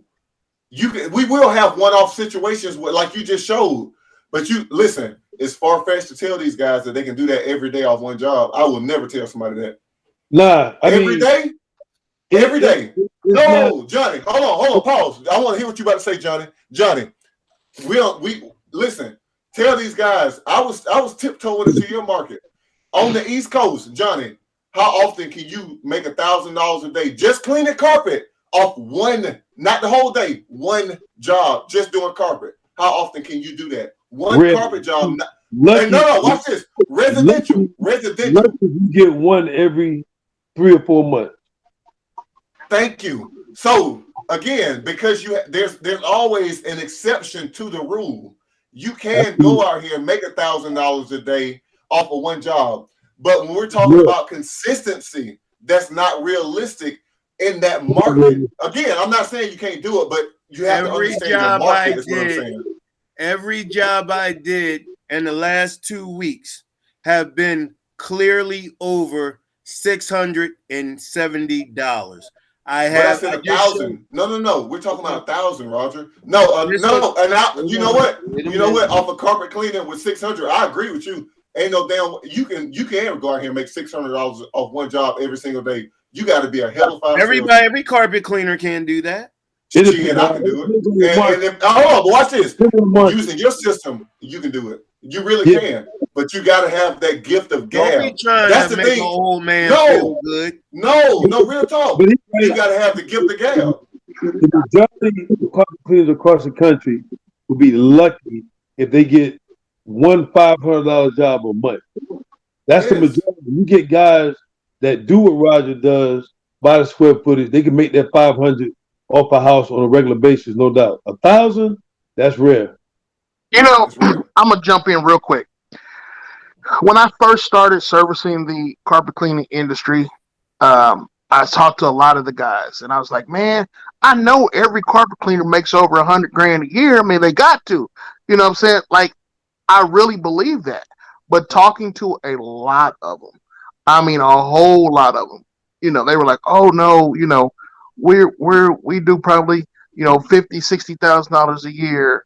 You know, a lot of them, that's where they were. The ones that were making over 100,000, most of the guys who make over $100,000 a year do not really talk on these forums. I'm going to be honest with you. The guys who I really have talked to cleaners, single truck operators who make 300,000-400,000 out of one truck that use our products. You know what I'm saying? And again, they're not on the forum like that. For one, like one of them told me, I can't be on the forum because hell, I'm working. You know, he told me, he's like, I got too much going on to stop and sit back and talk and kind of go from there. To be that, you know. So I'm saying if they're a lot of the guys who are making the larger amount of money, they don't really talk about it. They don't really. But the reason why I said it because I was like, how easy I thought it was to do $100,000. I'm like, man, they all got to be doing 100. Like, man, you got a truck, you out there going, 5 jobs a day, $125, $200, per job. That's what I was thinking. But again, that's really not how it is. A lot of these guys are struggling. I mean, real. And they're struggling for a couple of things. And I tell Roger this all the time. And this some people might get mad when I say this. I think some people choose carpet cleaning because they don't have to sell. You don't have to know how to sell to be a carpet. Yes. You know what I mean? And to get that. Can I add to that real quick to the $100,000 thing? Because hold on, Rick. To get that ticket up, to get higher tickets, you have to know how to sell. So if you don't know how to sell, like you'll hear some people say, "Well, I go in and clean the carpets, but I can't never get them to get protector." That's because you have to sell the protector. You know what I'm saying? You have to sell that ad on there. It's not just on there. Somebody calling you saying, "Oh, I want my carpets clean." They called you for that already. But the rest of the stuff you have to know how to sell for. You have to know how to ask for to sell the protector. You got to ask for the spot removers. You got to ask for that stuff. And they just don't. They don't want to. Either they don't want to do it or they don't know how to do it. They're not confident in doing it. Right. Let me say this real quick. Watch this. Let me throw this out there. And especially for the guys who are watching this right now who don't make $100,000 a year, because let me say something.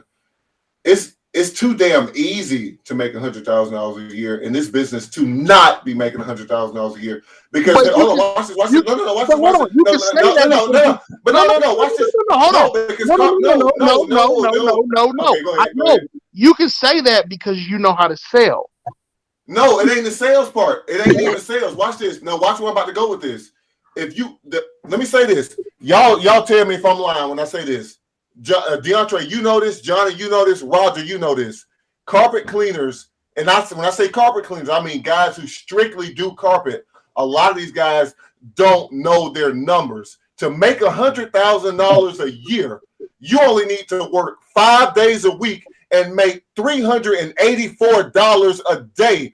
If my goal was to make $100,000 a year, I'm a carpet cleaner. I don't care if I need to do one job or 5 jobs to make that $384 a day. If $100,000 is my goal, I'm going to make it. So, I get pissed off when I see guys clowning people on their price, because you know what? That guy who's doing 5 rooms for $100, he ain't got to do that shit but 4 times a day to be making $100. Hold on, Roger. I know you about to say something. Hold it. Guy, Mark, me and you were that guy. Use that guy. Yes. It's too easy. But you know what messes these guys up? I'm gonna say this. What messes these guys up? The reason why, to the guys who are watching this who aren't making $100,000, stop listening to people clowning you on your price. Do what you need to do to make $100,000 a year. $384 a day, 5 days a week. Do the math. $384 a day, 5 days a week, 52 weeks a year is $100,000. It's too easy to make $384 a day. You don't have to sell nothing. If you need to do, let me tell you this. Watch this. Y'all gonna laugh at me when I say this shit.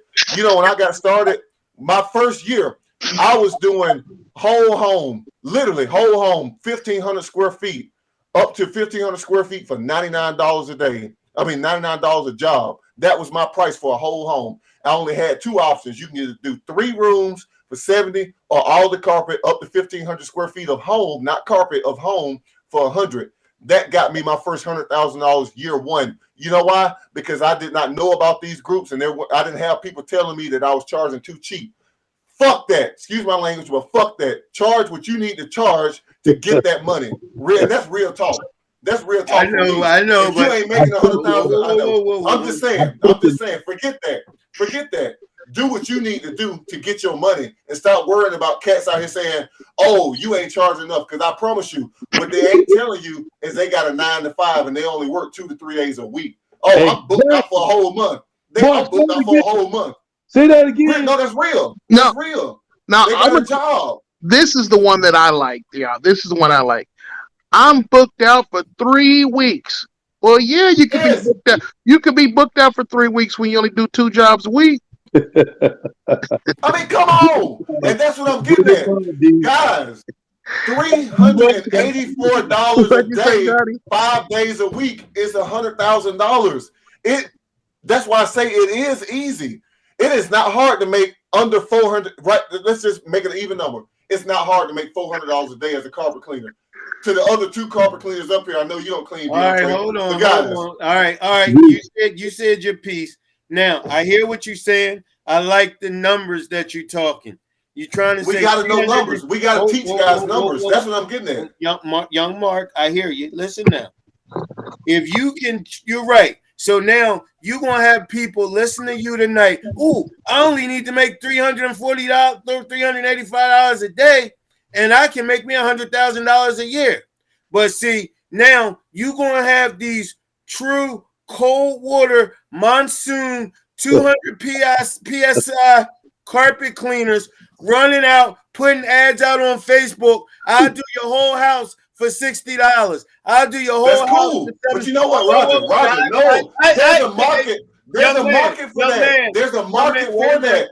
Roger, you ain't gonna sit here and tell me that a person that will call you knowing that you charge square footage would entertain a guy like that. There's a market for that price point, and you know it. You know it. Come on, Roger. Come on. No.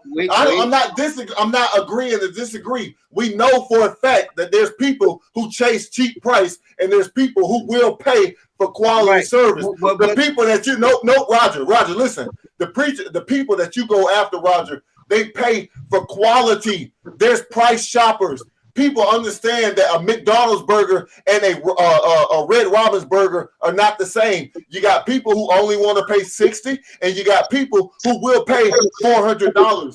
It's a different client base. You got people that'll buy. So hold on, pause real quick, DeAndre. I know you agree with this. You got people who will pay $70 for OSR versus people who know the shit is the same and they'll pay $40 for it. You asking DeAndre? He won't pay $40. DeAndre know what I'm talking about. You know what I'm talking about. You know what I'm talking about? There's people who will literally pay double the price for solvent sealer. You just and they know that it's the same damn thing. You They know just it's the same damn thing. asked. No, DeAndre. No, Roger. Pause. DeAndre, I want your response. I want your response. Hold on. DeAndre, I want your response because we talking about numbers. DeAndre, I want your response. We talking about numbers. Am I lying? Two things. Yes, there are people who will pay, for the same product, they'll pay more. But Roger, you're getting ready to comment on something that you and I talk about in private. So you can't even bring that up. You can't even bring that up. So I knew brand loyalty. He started it. No, but hey, no. He said your name first. Yes. He asked you. He didn't ask Johnny. He asked you. Okay, because what he said. I didn't ask him. I said he would agree that people pay what they want to pay for. Is what I'm saying. So think about this. Like we'll take OSR. We'll just take OSR, like you said. Our OSR has 8 pounds in it, and it's $40. I think it is. I don't know what it is. Everybody else's OSR is more expensive than ours. Everybody's. And with that being said, it's less poundage. It's 6 pounds, 6.5 pounds, maybe 7. But some of them are twice as much as ours. I personally, which I'm sure Roger will agree, and Johnny, and Mark, our OSR is better. So, but again, it goes to, like you said, brand loyalty, preferential, things like that. So everybody has a preference of what they're looking for in that. So that's probably why he brought me into that situation. Because we've all talked about the OSR, how good it is, and how, some people just won't try it. But hey, there's nothing better combination than Bio 8 / OSR. I'm trying to tell you guys. And all I'm saying, Roger, because I know where you're about to go, and I agree with you. Don't think that I don't agree with you. See, here's the thing. Where am I going? The fact of the matter is, your client base. Let's talk about your client base, Roger. You have an established client base, right? They wouldn't even entertain a guy talking about $60 for a home, but right? I don't use a portion. No. Just answer that question. Your client base wouldn't entertain that guy, right? Your client base who calls you on a regular. If somebody tried to backdoor you and say, I'm gonna do your whole house for $60, and they've been using BioClean for the last 5 years, they wouldn't even entertain that, right? Just say yes or no. Yes or no. No, for real. Like, yes or no. Yeah. Okay.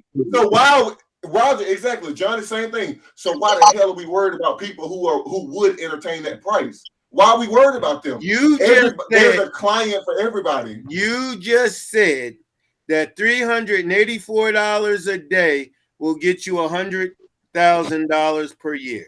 What I am simply saying is that there is somebody with a broken down leaky portable that's watching this right now that is getting ready to get on Facebook, not tomorrow, not 2 hours from now, right now, and run an ad for Still Clean 4 or 5. Let me ask you this: who in the carpet cleaning world with all this damn knowledge that we putting out there, walking around with this kind of equipment? A lot of. Because they already got shamed. They already got shamed to death about the fact that they got a portable anyway. So they don't care. Like DeAndre just said, they not going to show their face. No, you're missing the point, Roger. You're missing the point. What I'm saying is, there's a customer for everybody.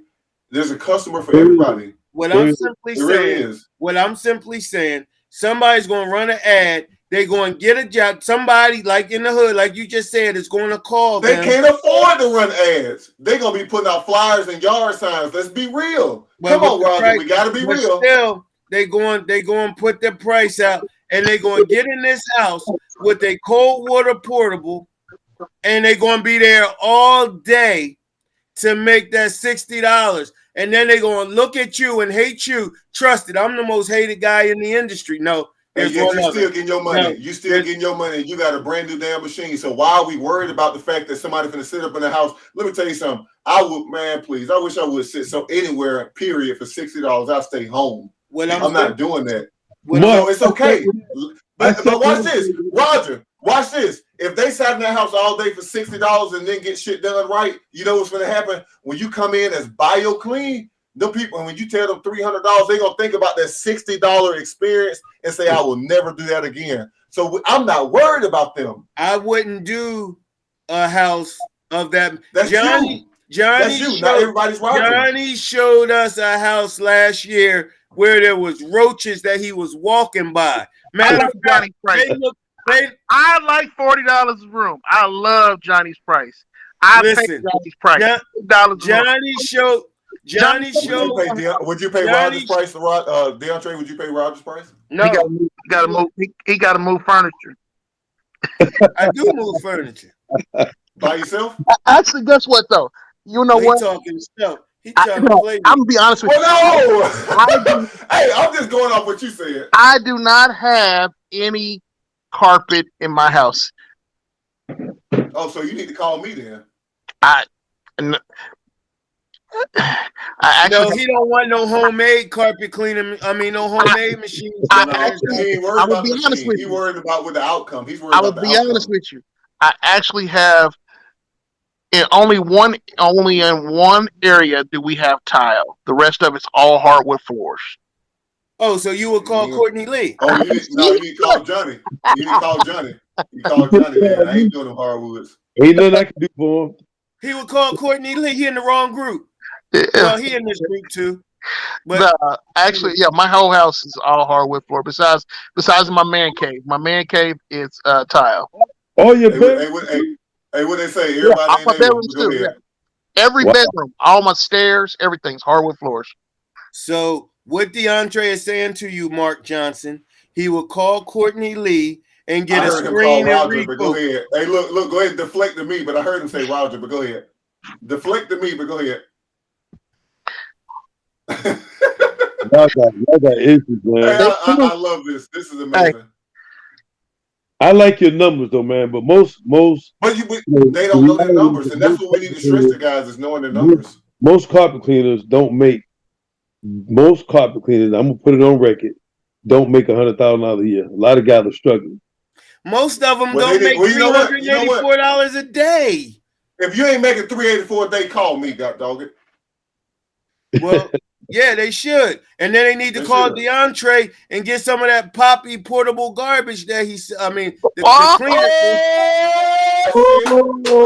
Shit. Hold on. Bang.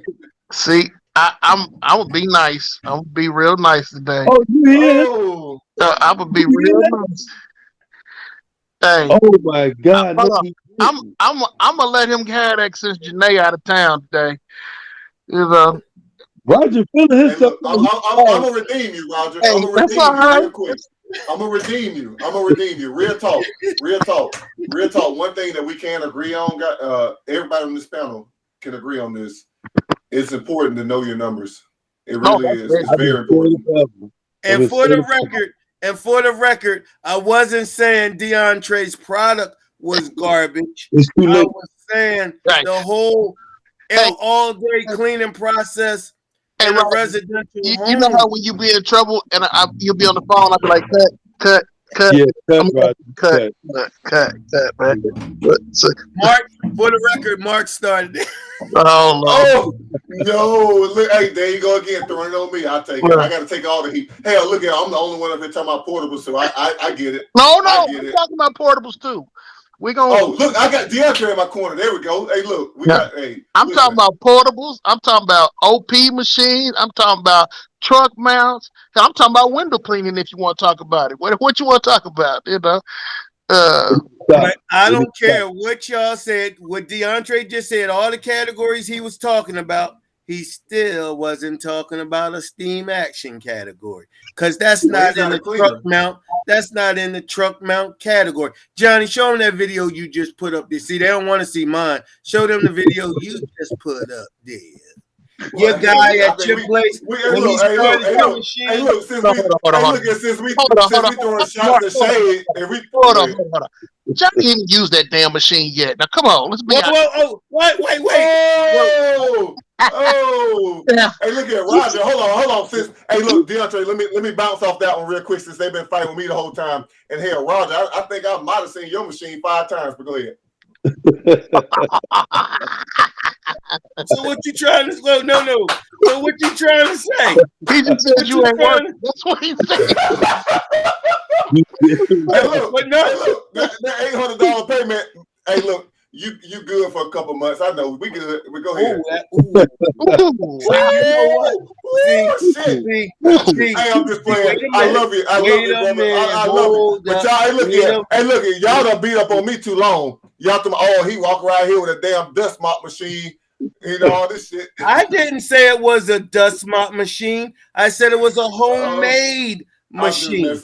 I'm just messing with you. But hey, look, the homemade, that's an insult because, hey, look, if I could homemade a rotovac and do that design, let me tell you something. I wouldn't even be on this panel. Oh, it ain't no doubt. I'm not talking about your skill. I'm not talking about your ability. Oh, hell no. Never. Hey, look, that's what what I want us to, I really want us, because we've been talking about something that's very important, and we've been having fun and talking about stuff and, just joking around, but again, I want to go back and stress what I just said, the importance of knowing numbers, because, again, y'all said something that I honestly did not know.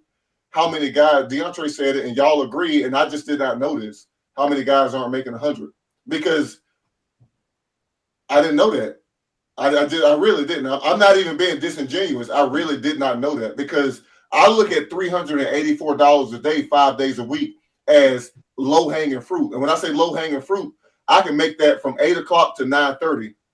Real talk, 8 a.m. to 9:30 a.m. every day, all day. Don't take my word.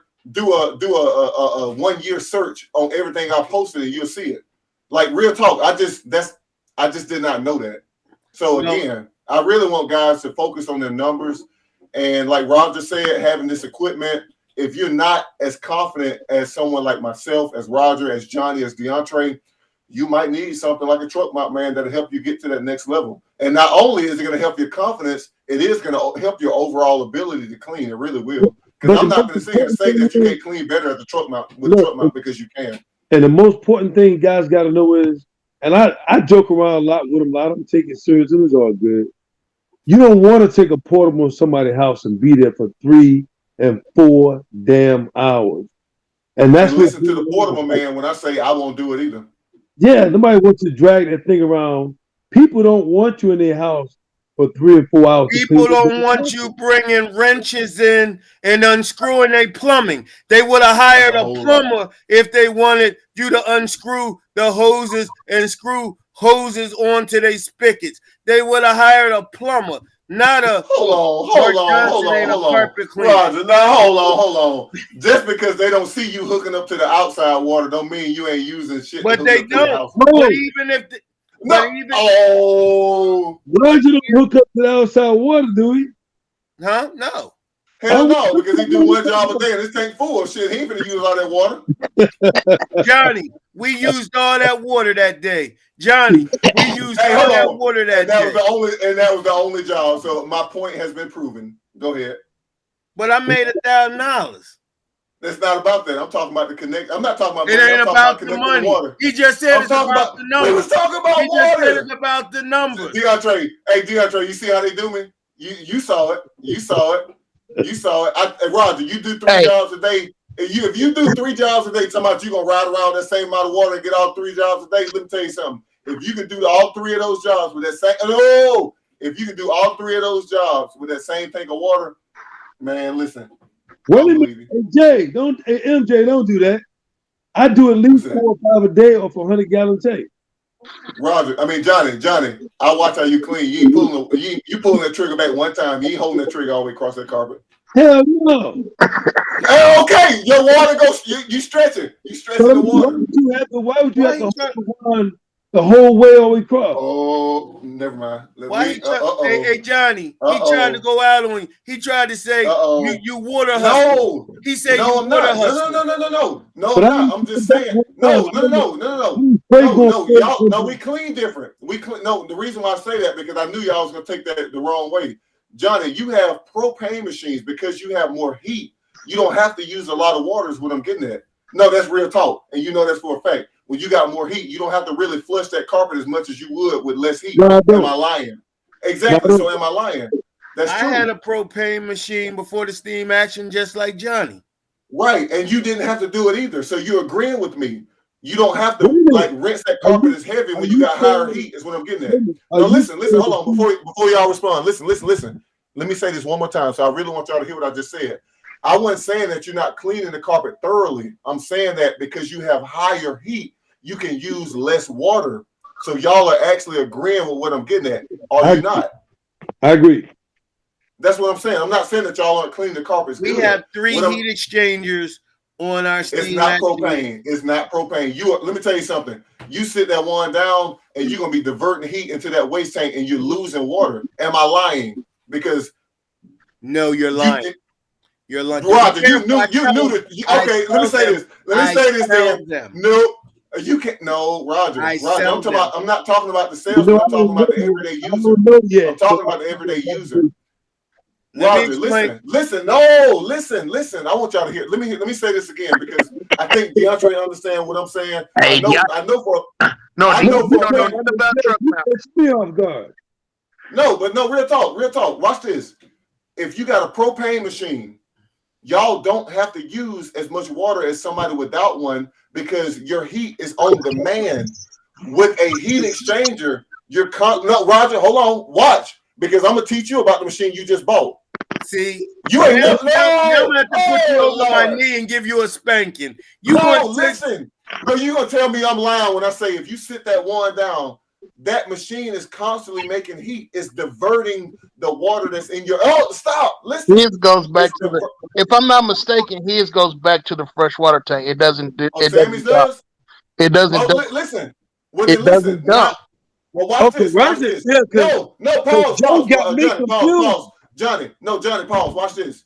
I just learned something. Now I'm definitely gonna buy Steam Action because I did not know that. Because on just about every other slide in, if you're not pulling that trigger, if you're to keep your machine from overheating, it'll divert the water to the waste tank. So you're wasting water. Right. So if Sammy's machine diverts it back to the fresh tank, then you guys are right. I did not know that. So what you were about to say, because I didn't know that. If you told me I'd be losing water going back to the waste tank, I'd sell my machine tomorrow. A lot of machines do that. But if Sammy's don't, your HydroMaster does it. Your HydroMaster does it. I agree. That's why I agree with that. Sell it. No, that's not what I'm trying to sell it. Hold on.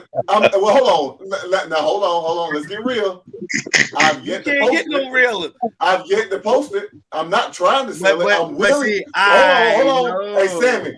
Wait a minute. I got a question. Listen to him now. I got a question. Wait a minute. Roger. Because Sammy ain't up here because MJ brought up something good. So all of the water, when the machine gets to 240 and it goes above 240, it starts diverting water back to where?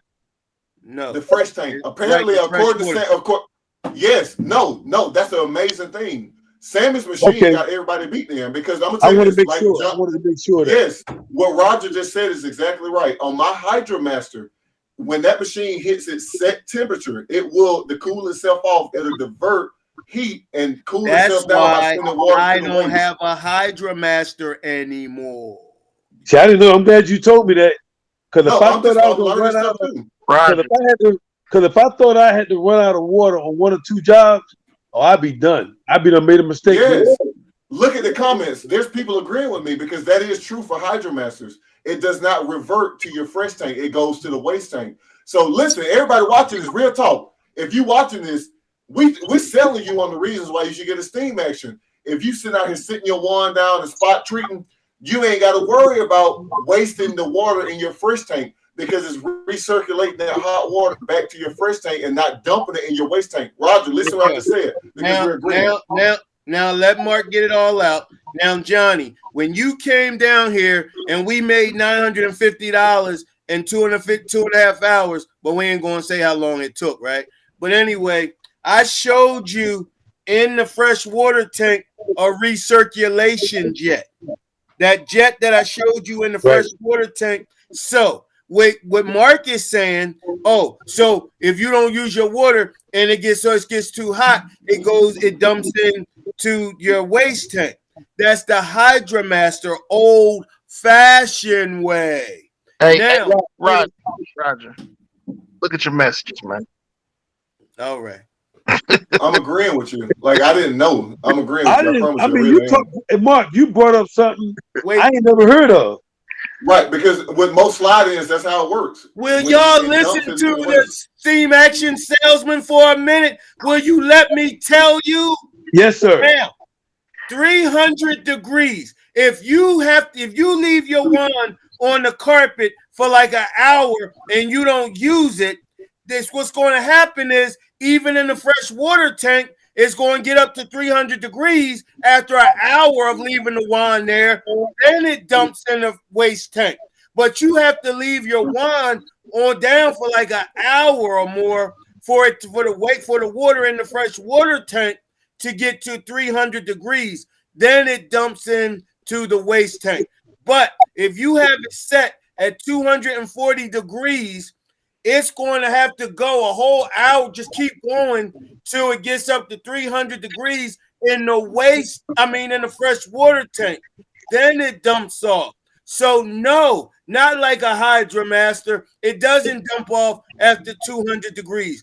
It recirculates.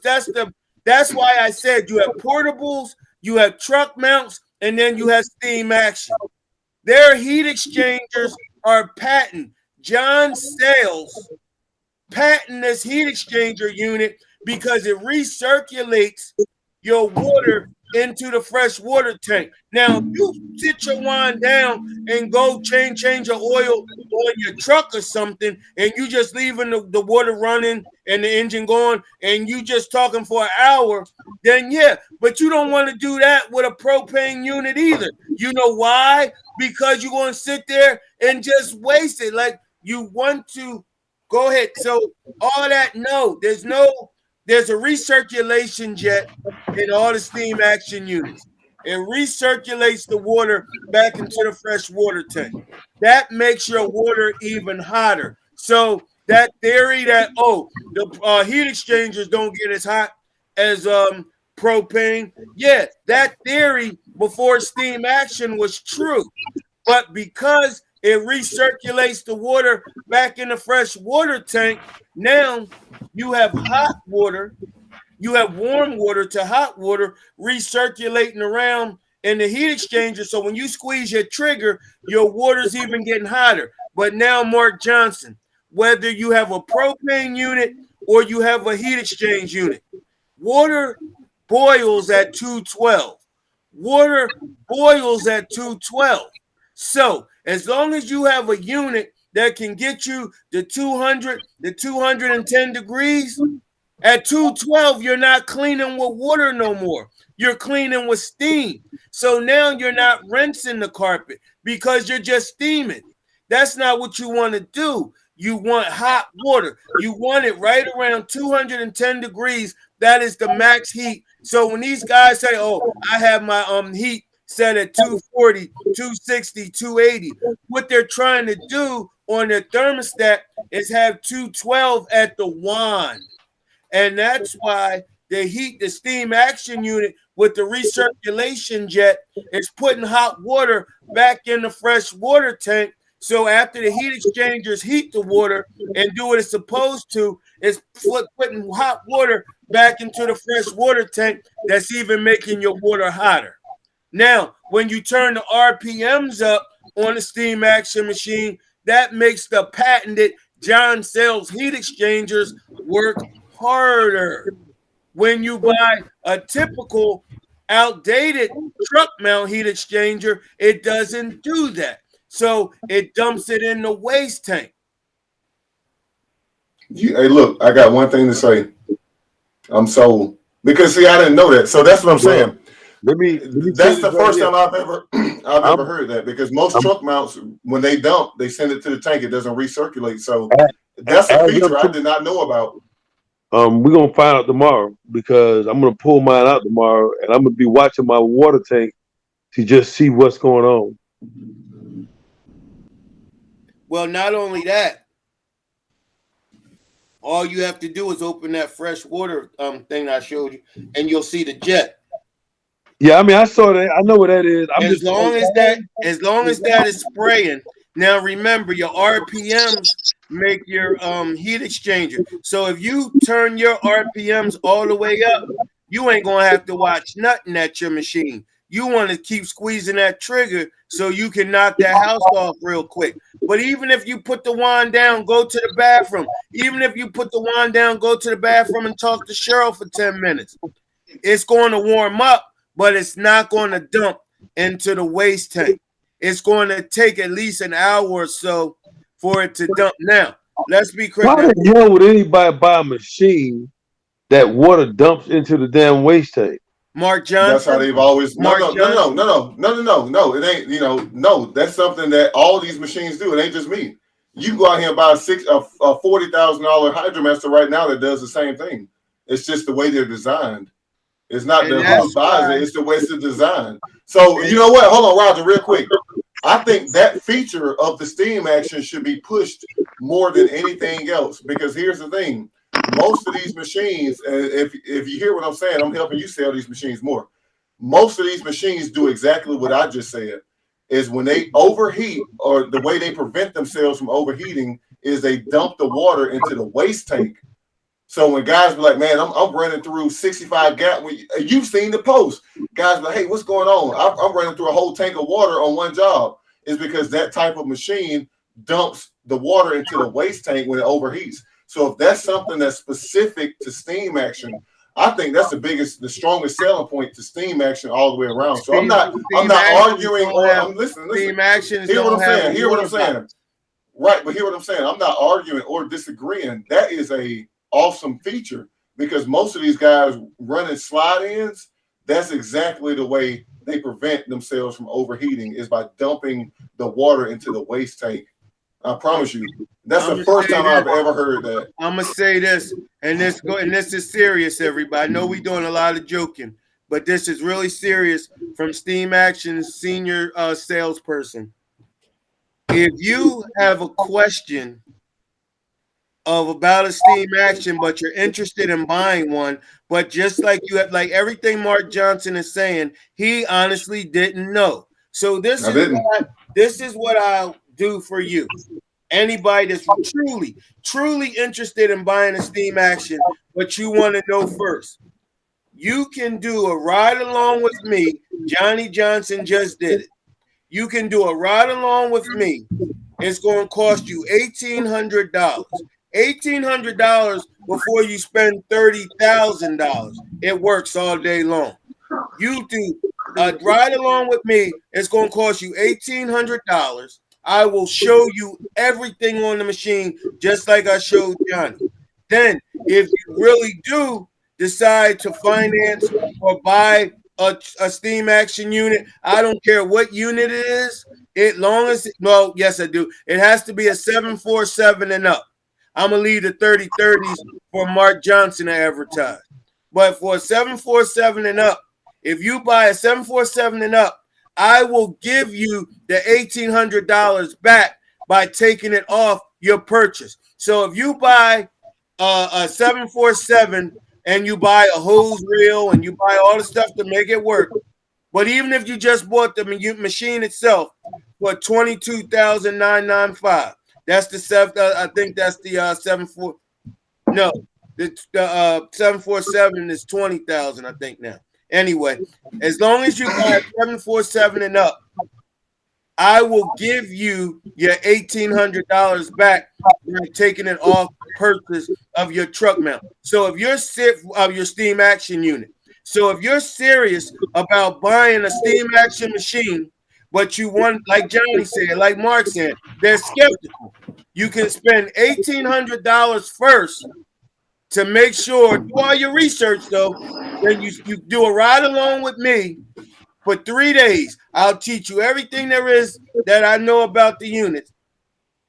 And then if you really go buy it, then I'll give you the $1,800 back. That's a solid deal, man. I mean, that's solid.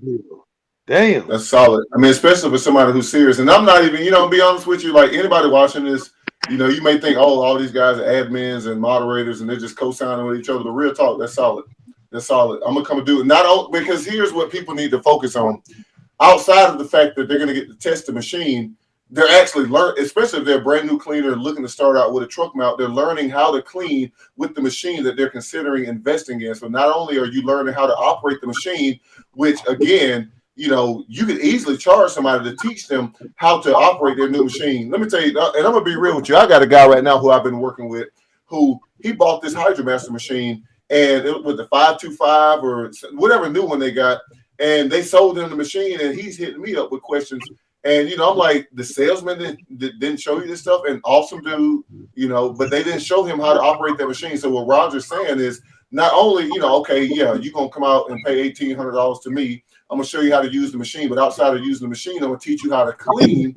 And if you are serious about this and you make the investment, you make that jump, you buy that machine, basically you got training for free, man. That's invaluable. That's solid. I mean, I got to give it to you. That is solid because ain't nobody else telling you that they're gonna give you your money back if you actually make the jump, make the investment. So that's solid. I'm not just. I'll even tell you one better.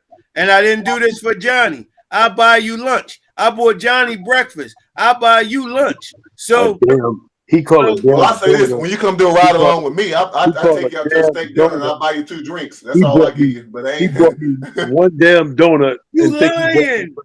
Oh, you lying? One donut? I bought a dozen. I bought a dozen. This skinny ass just ate one. Ooh. I can't help it if you like the coffee better than Dunkin' Donuts. Listen, I'm gonna say this: if you come do a ride along with me, I ain't giving you no damn money back, but I will take you out for dinner and I'll buy you 2 drinks. That's it. But then again, I mean, my price ain't $1,800. Hold on, look. I can't buy your drink. I can't buy your drink, DeAndre. My money ain't that long. Nobody bought me no damn no breakfast, lunch, or dinner. What's going on out here? DeAndre lying. I bought him dinner when he came to the class. I bought you dinner when you came to the class. Oh hell! I bought you dinner. Let me ask you. Let me ask y'all a question because I know I'm the youngest one on the panel. I'm assuming that y'all ass ain't got to get up in the morning. Yeah, I do. I do too. You want to know what time to cut it short? You want to know what time I got to be up? What's that? Yeah, I'll be up out of my bed before 5:30. 6:30 here. Yeah, that's 6:30 here, but I don't need about 5 hours. What time you got to get up, Roger? What time you got to get up? I'm not getting up till 10. My first job is at 11. I got 2 tomorrow. Wow, ain't that? Oh, I can do that. You know why, Mark? Because it's only going to take me 2 hours to do the first job, which is 5 rooms, a hallway, and a flight of steps. And she don't know she buying carpet protector yet.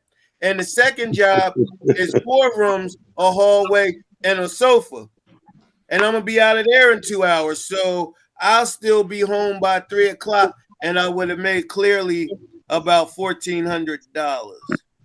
Let me tell you, 5 rooms, hall, and steps with my portable setup take me about an hour and 15. But I hear you.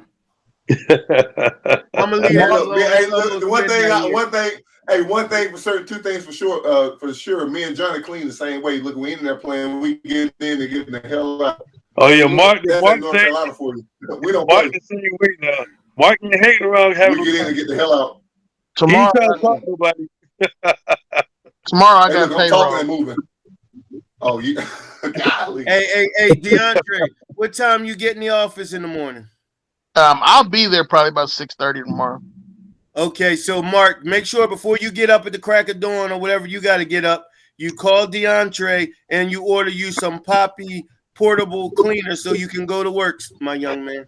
No, I'm gonna go ahead and get it going because I made the post saying I'm gonna test it out. So we're gonna go ahead and get that rolling because again, like I said, there's a lot of people in the group, and as you guys have seen, I didn't know it was that many portable cleaners until I started talking about portables, and everybody came out with theirs. So again, they're quiet. So I didn't know.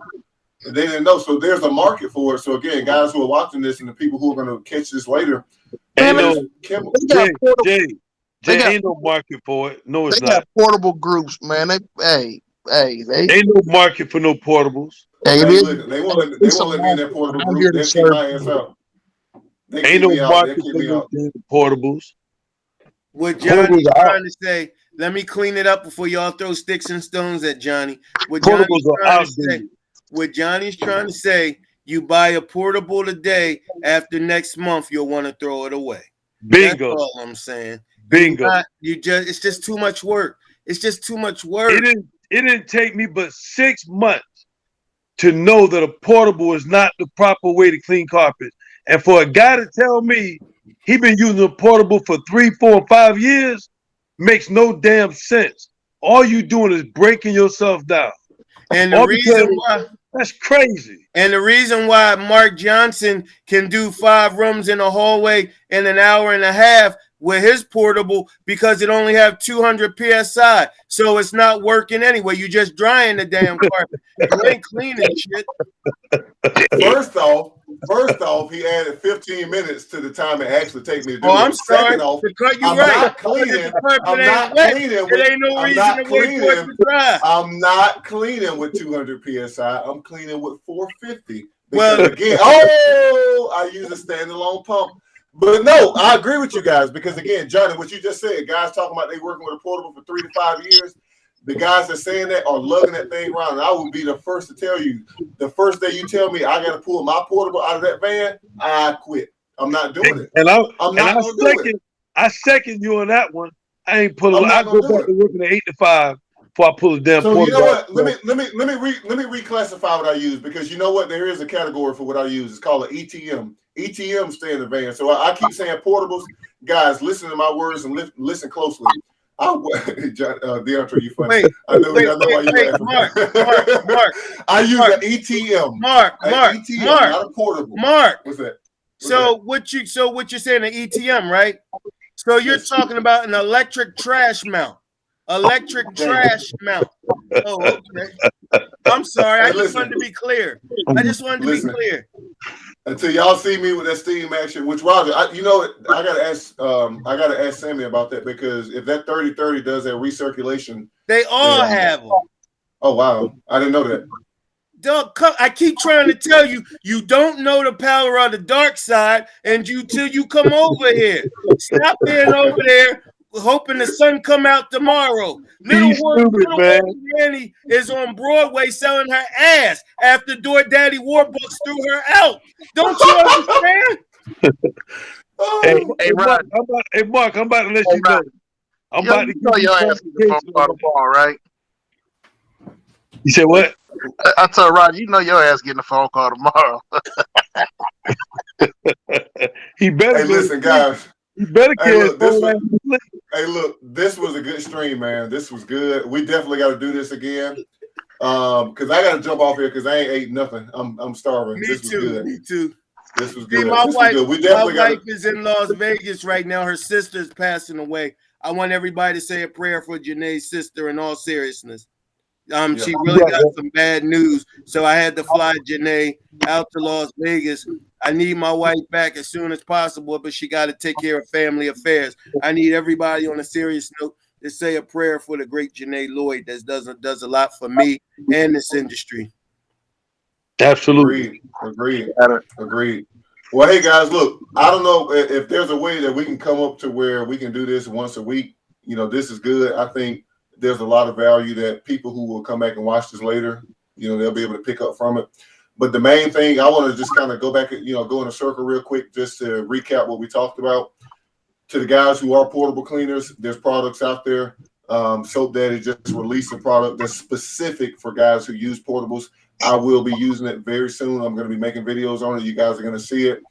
Also, like Roger said, something I learned tonight. I did not know, steam action apparently lives by its name, because that makes perfect sense. If it's recirculating the water, if it's going into that tank and going back into that heat exchanger, I understand how the heat exchangers work.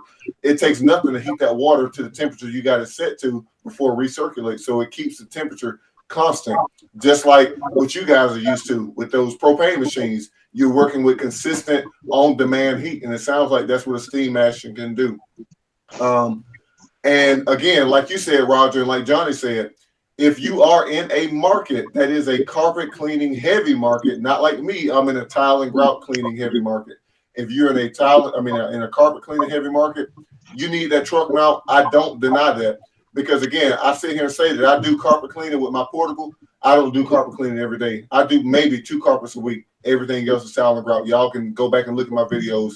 I might do one, like I said, 1 or 2 a week. So again, truck mounts, if you're doing carpet, that's going to be your best friend. If you got to start out with a portable cool, have aspirations to graduate to that truck mount, because I will agree. If I went back to North Carolina and started doing carpet cleaning again, I'm not doing it with a portable, because I understand that market. It requires a truck mount. People over there want a truck mount. You have to understand your market. And one thing that I know all 4 of us agree on is understand your numbers. Make sure you know what it takes to, make what you need to make. $100,000 is easy. $384 a day. You just got to figure out how to make it. And that's all I got to say. I guess if we want to go around real quick, Johnny, DeAndre, and then Roger, we can close this out. Johnny, what you got to say? Keep your eyes on me, fellas. Between tomorrow and what's tomorrow? Thursday? Yep. Thursday, Friday, and Saturday, I'll be using that new 747 steam action. You guys got any questions? I know a lot of y'all are waiting. I will be using it tomorrow, Thursday, and Saturday. You got any questions, hit me up like you've been doing. So be on the watch out. Be on the lookout. All right, cool. Y'all heard him. Hey, look, check out the videos, steam action. You got the 747. Johnny, Roger, you got the 1000, right? All right. DeAndre, what you got? Hey, man. It's good talking to y'all. Just, like I said, as far as chemical-wise, we have it for you. Soapdaddy.com. Check out our distributors as well. Janitorial Restoration Hub, Clean Pro Supply. Those are the ones that have websites. There's a few more, but order from those guys as well. We appreciate you. Be on the lookout for some more new products dropping the next couple weeks as well. And just keep cleaning, guys. All right, Roger, you the admin, you the number one man. What you got? Well, first of all, I really appreciate Mark Johnson for putting this together. He's the senior moderator with Johnny Johnson in the carpet cleaning world. Mark Johnson, I want to thank you, because you put this together real quick, and look what it turned out to be. This was awesome. Johnny Johnson and I will be going live on Friday night to tell you his true feelings about his Steam Action 747. Johnny Johnson and I will be going live on Friday night. DeAndre Winston, all I can say, I know we all have our favorite chemicals. I agree. But for the amount of questions that come up in the group every day, which pre-spray is better, which rinse is better, which odor product is better, I urge you to try Soap Daddy Chemicals. It's soapdaddy.com or mysoapdaddy.com. He also has a group, a Facebook group, the Soap Daddy group. You have no excuse to not know all about the line of Soap Daddy products, and then he's constantly bringing new products to the market. So I urge you to try DeAndre Winston's line of Soap Daddy. And last but not least, I want to thank you all for being here tomorrow night. I think everybody saw. I want the women to come alive in this group. There are so many women cleaners in the carpet cleaning world. They don't have a voice because they feel as though that we're going to make them feel uncomfortable because they are carpet cleaners and they might not use a truck mount and they might not use a heavy duty portable. But the women of the industry, hard carpet cleaners, there's a lot of them, and some of them will hurt your feelings. They'll out clean you. So tomorrow night, we have Emily Martinez. She's the first female moderator that will bring the women in the group to life. Janae Raleigh Lloyd is an administrator of the carpet cleaning world, but Emily is a female carpet cleaner, and I want the female carpet cleaners to have a voice in the carpet cleaning world just as well as we do. I want to thank everyone. It's a little after midnight here on the East Coast. Johnny and I have to get some rest. Mark has to get some rest. And so, Daddy, man, you should have been asleep. You know, yeah, I know. Hey, real talk.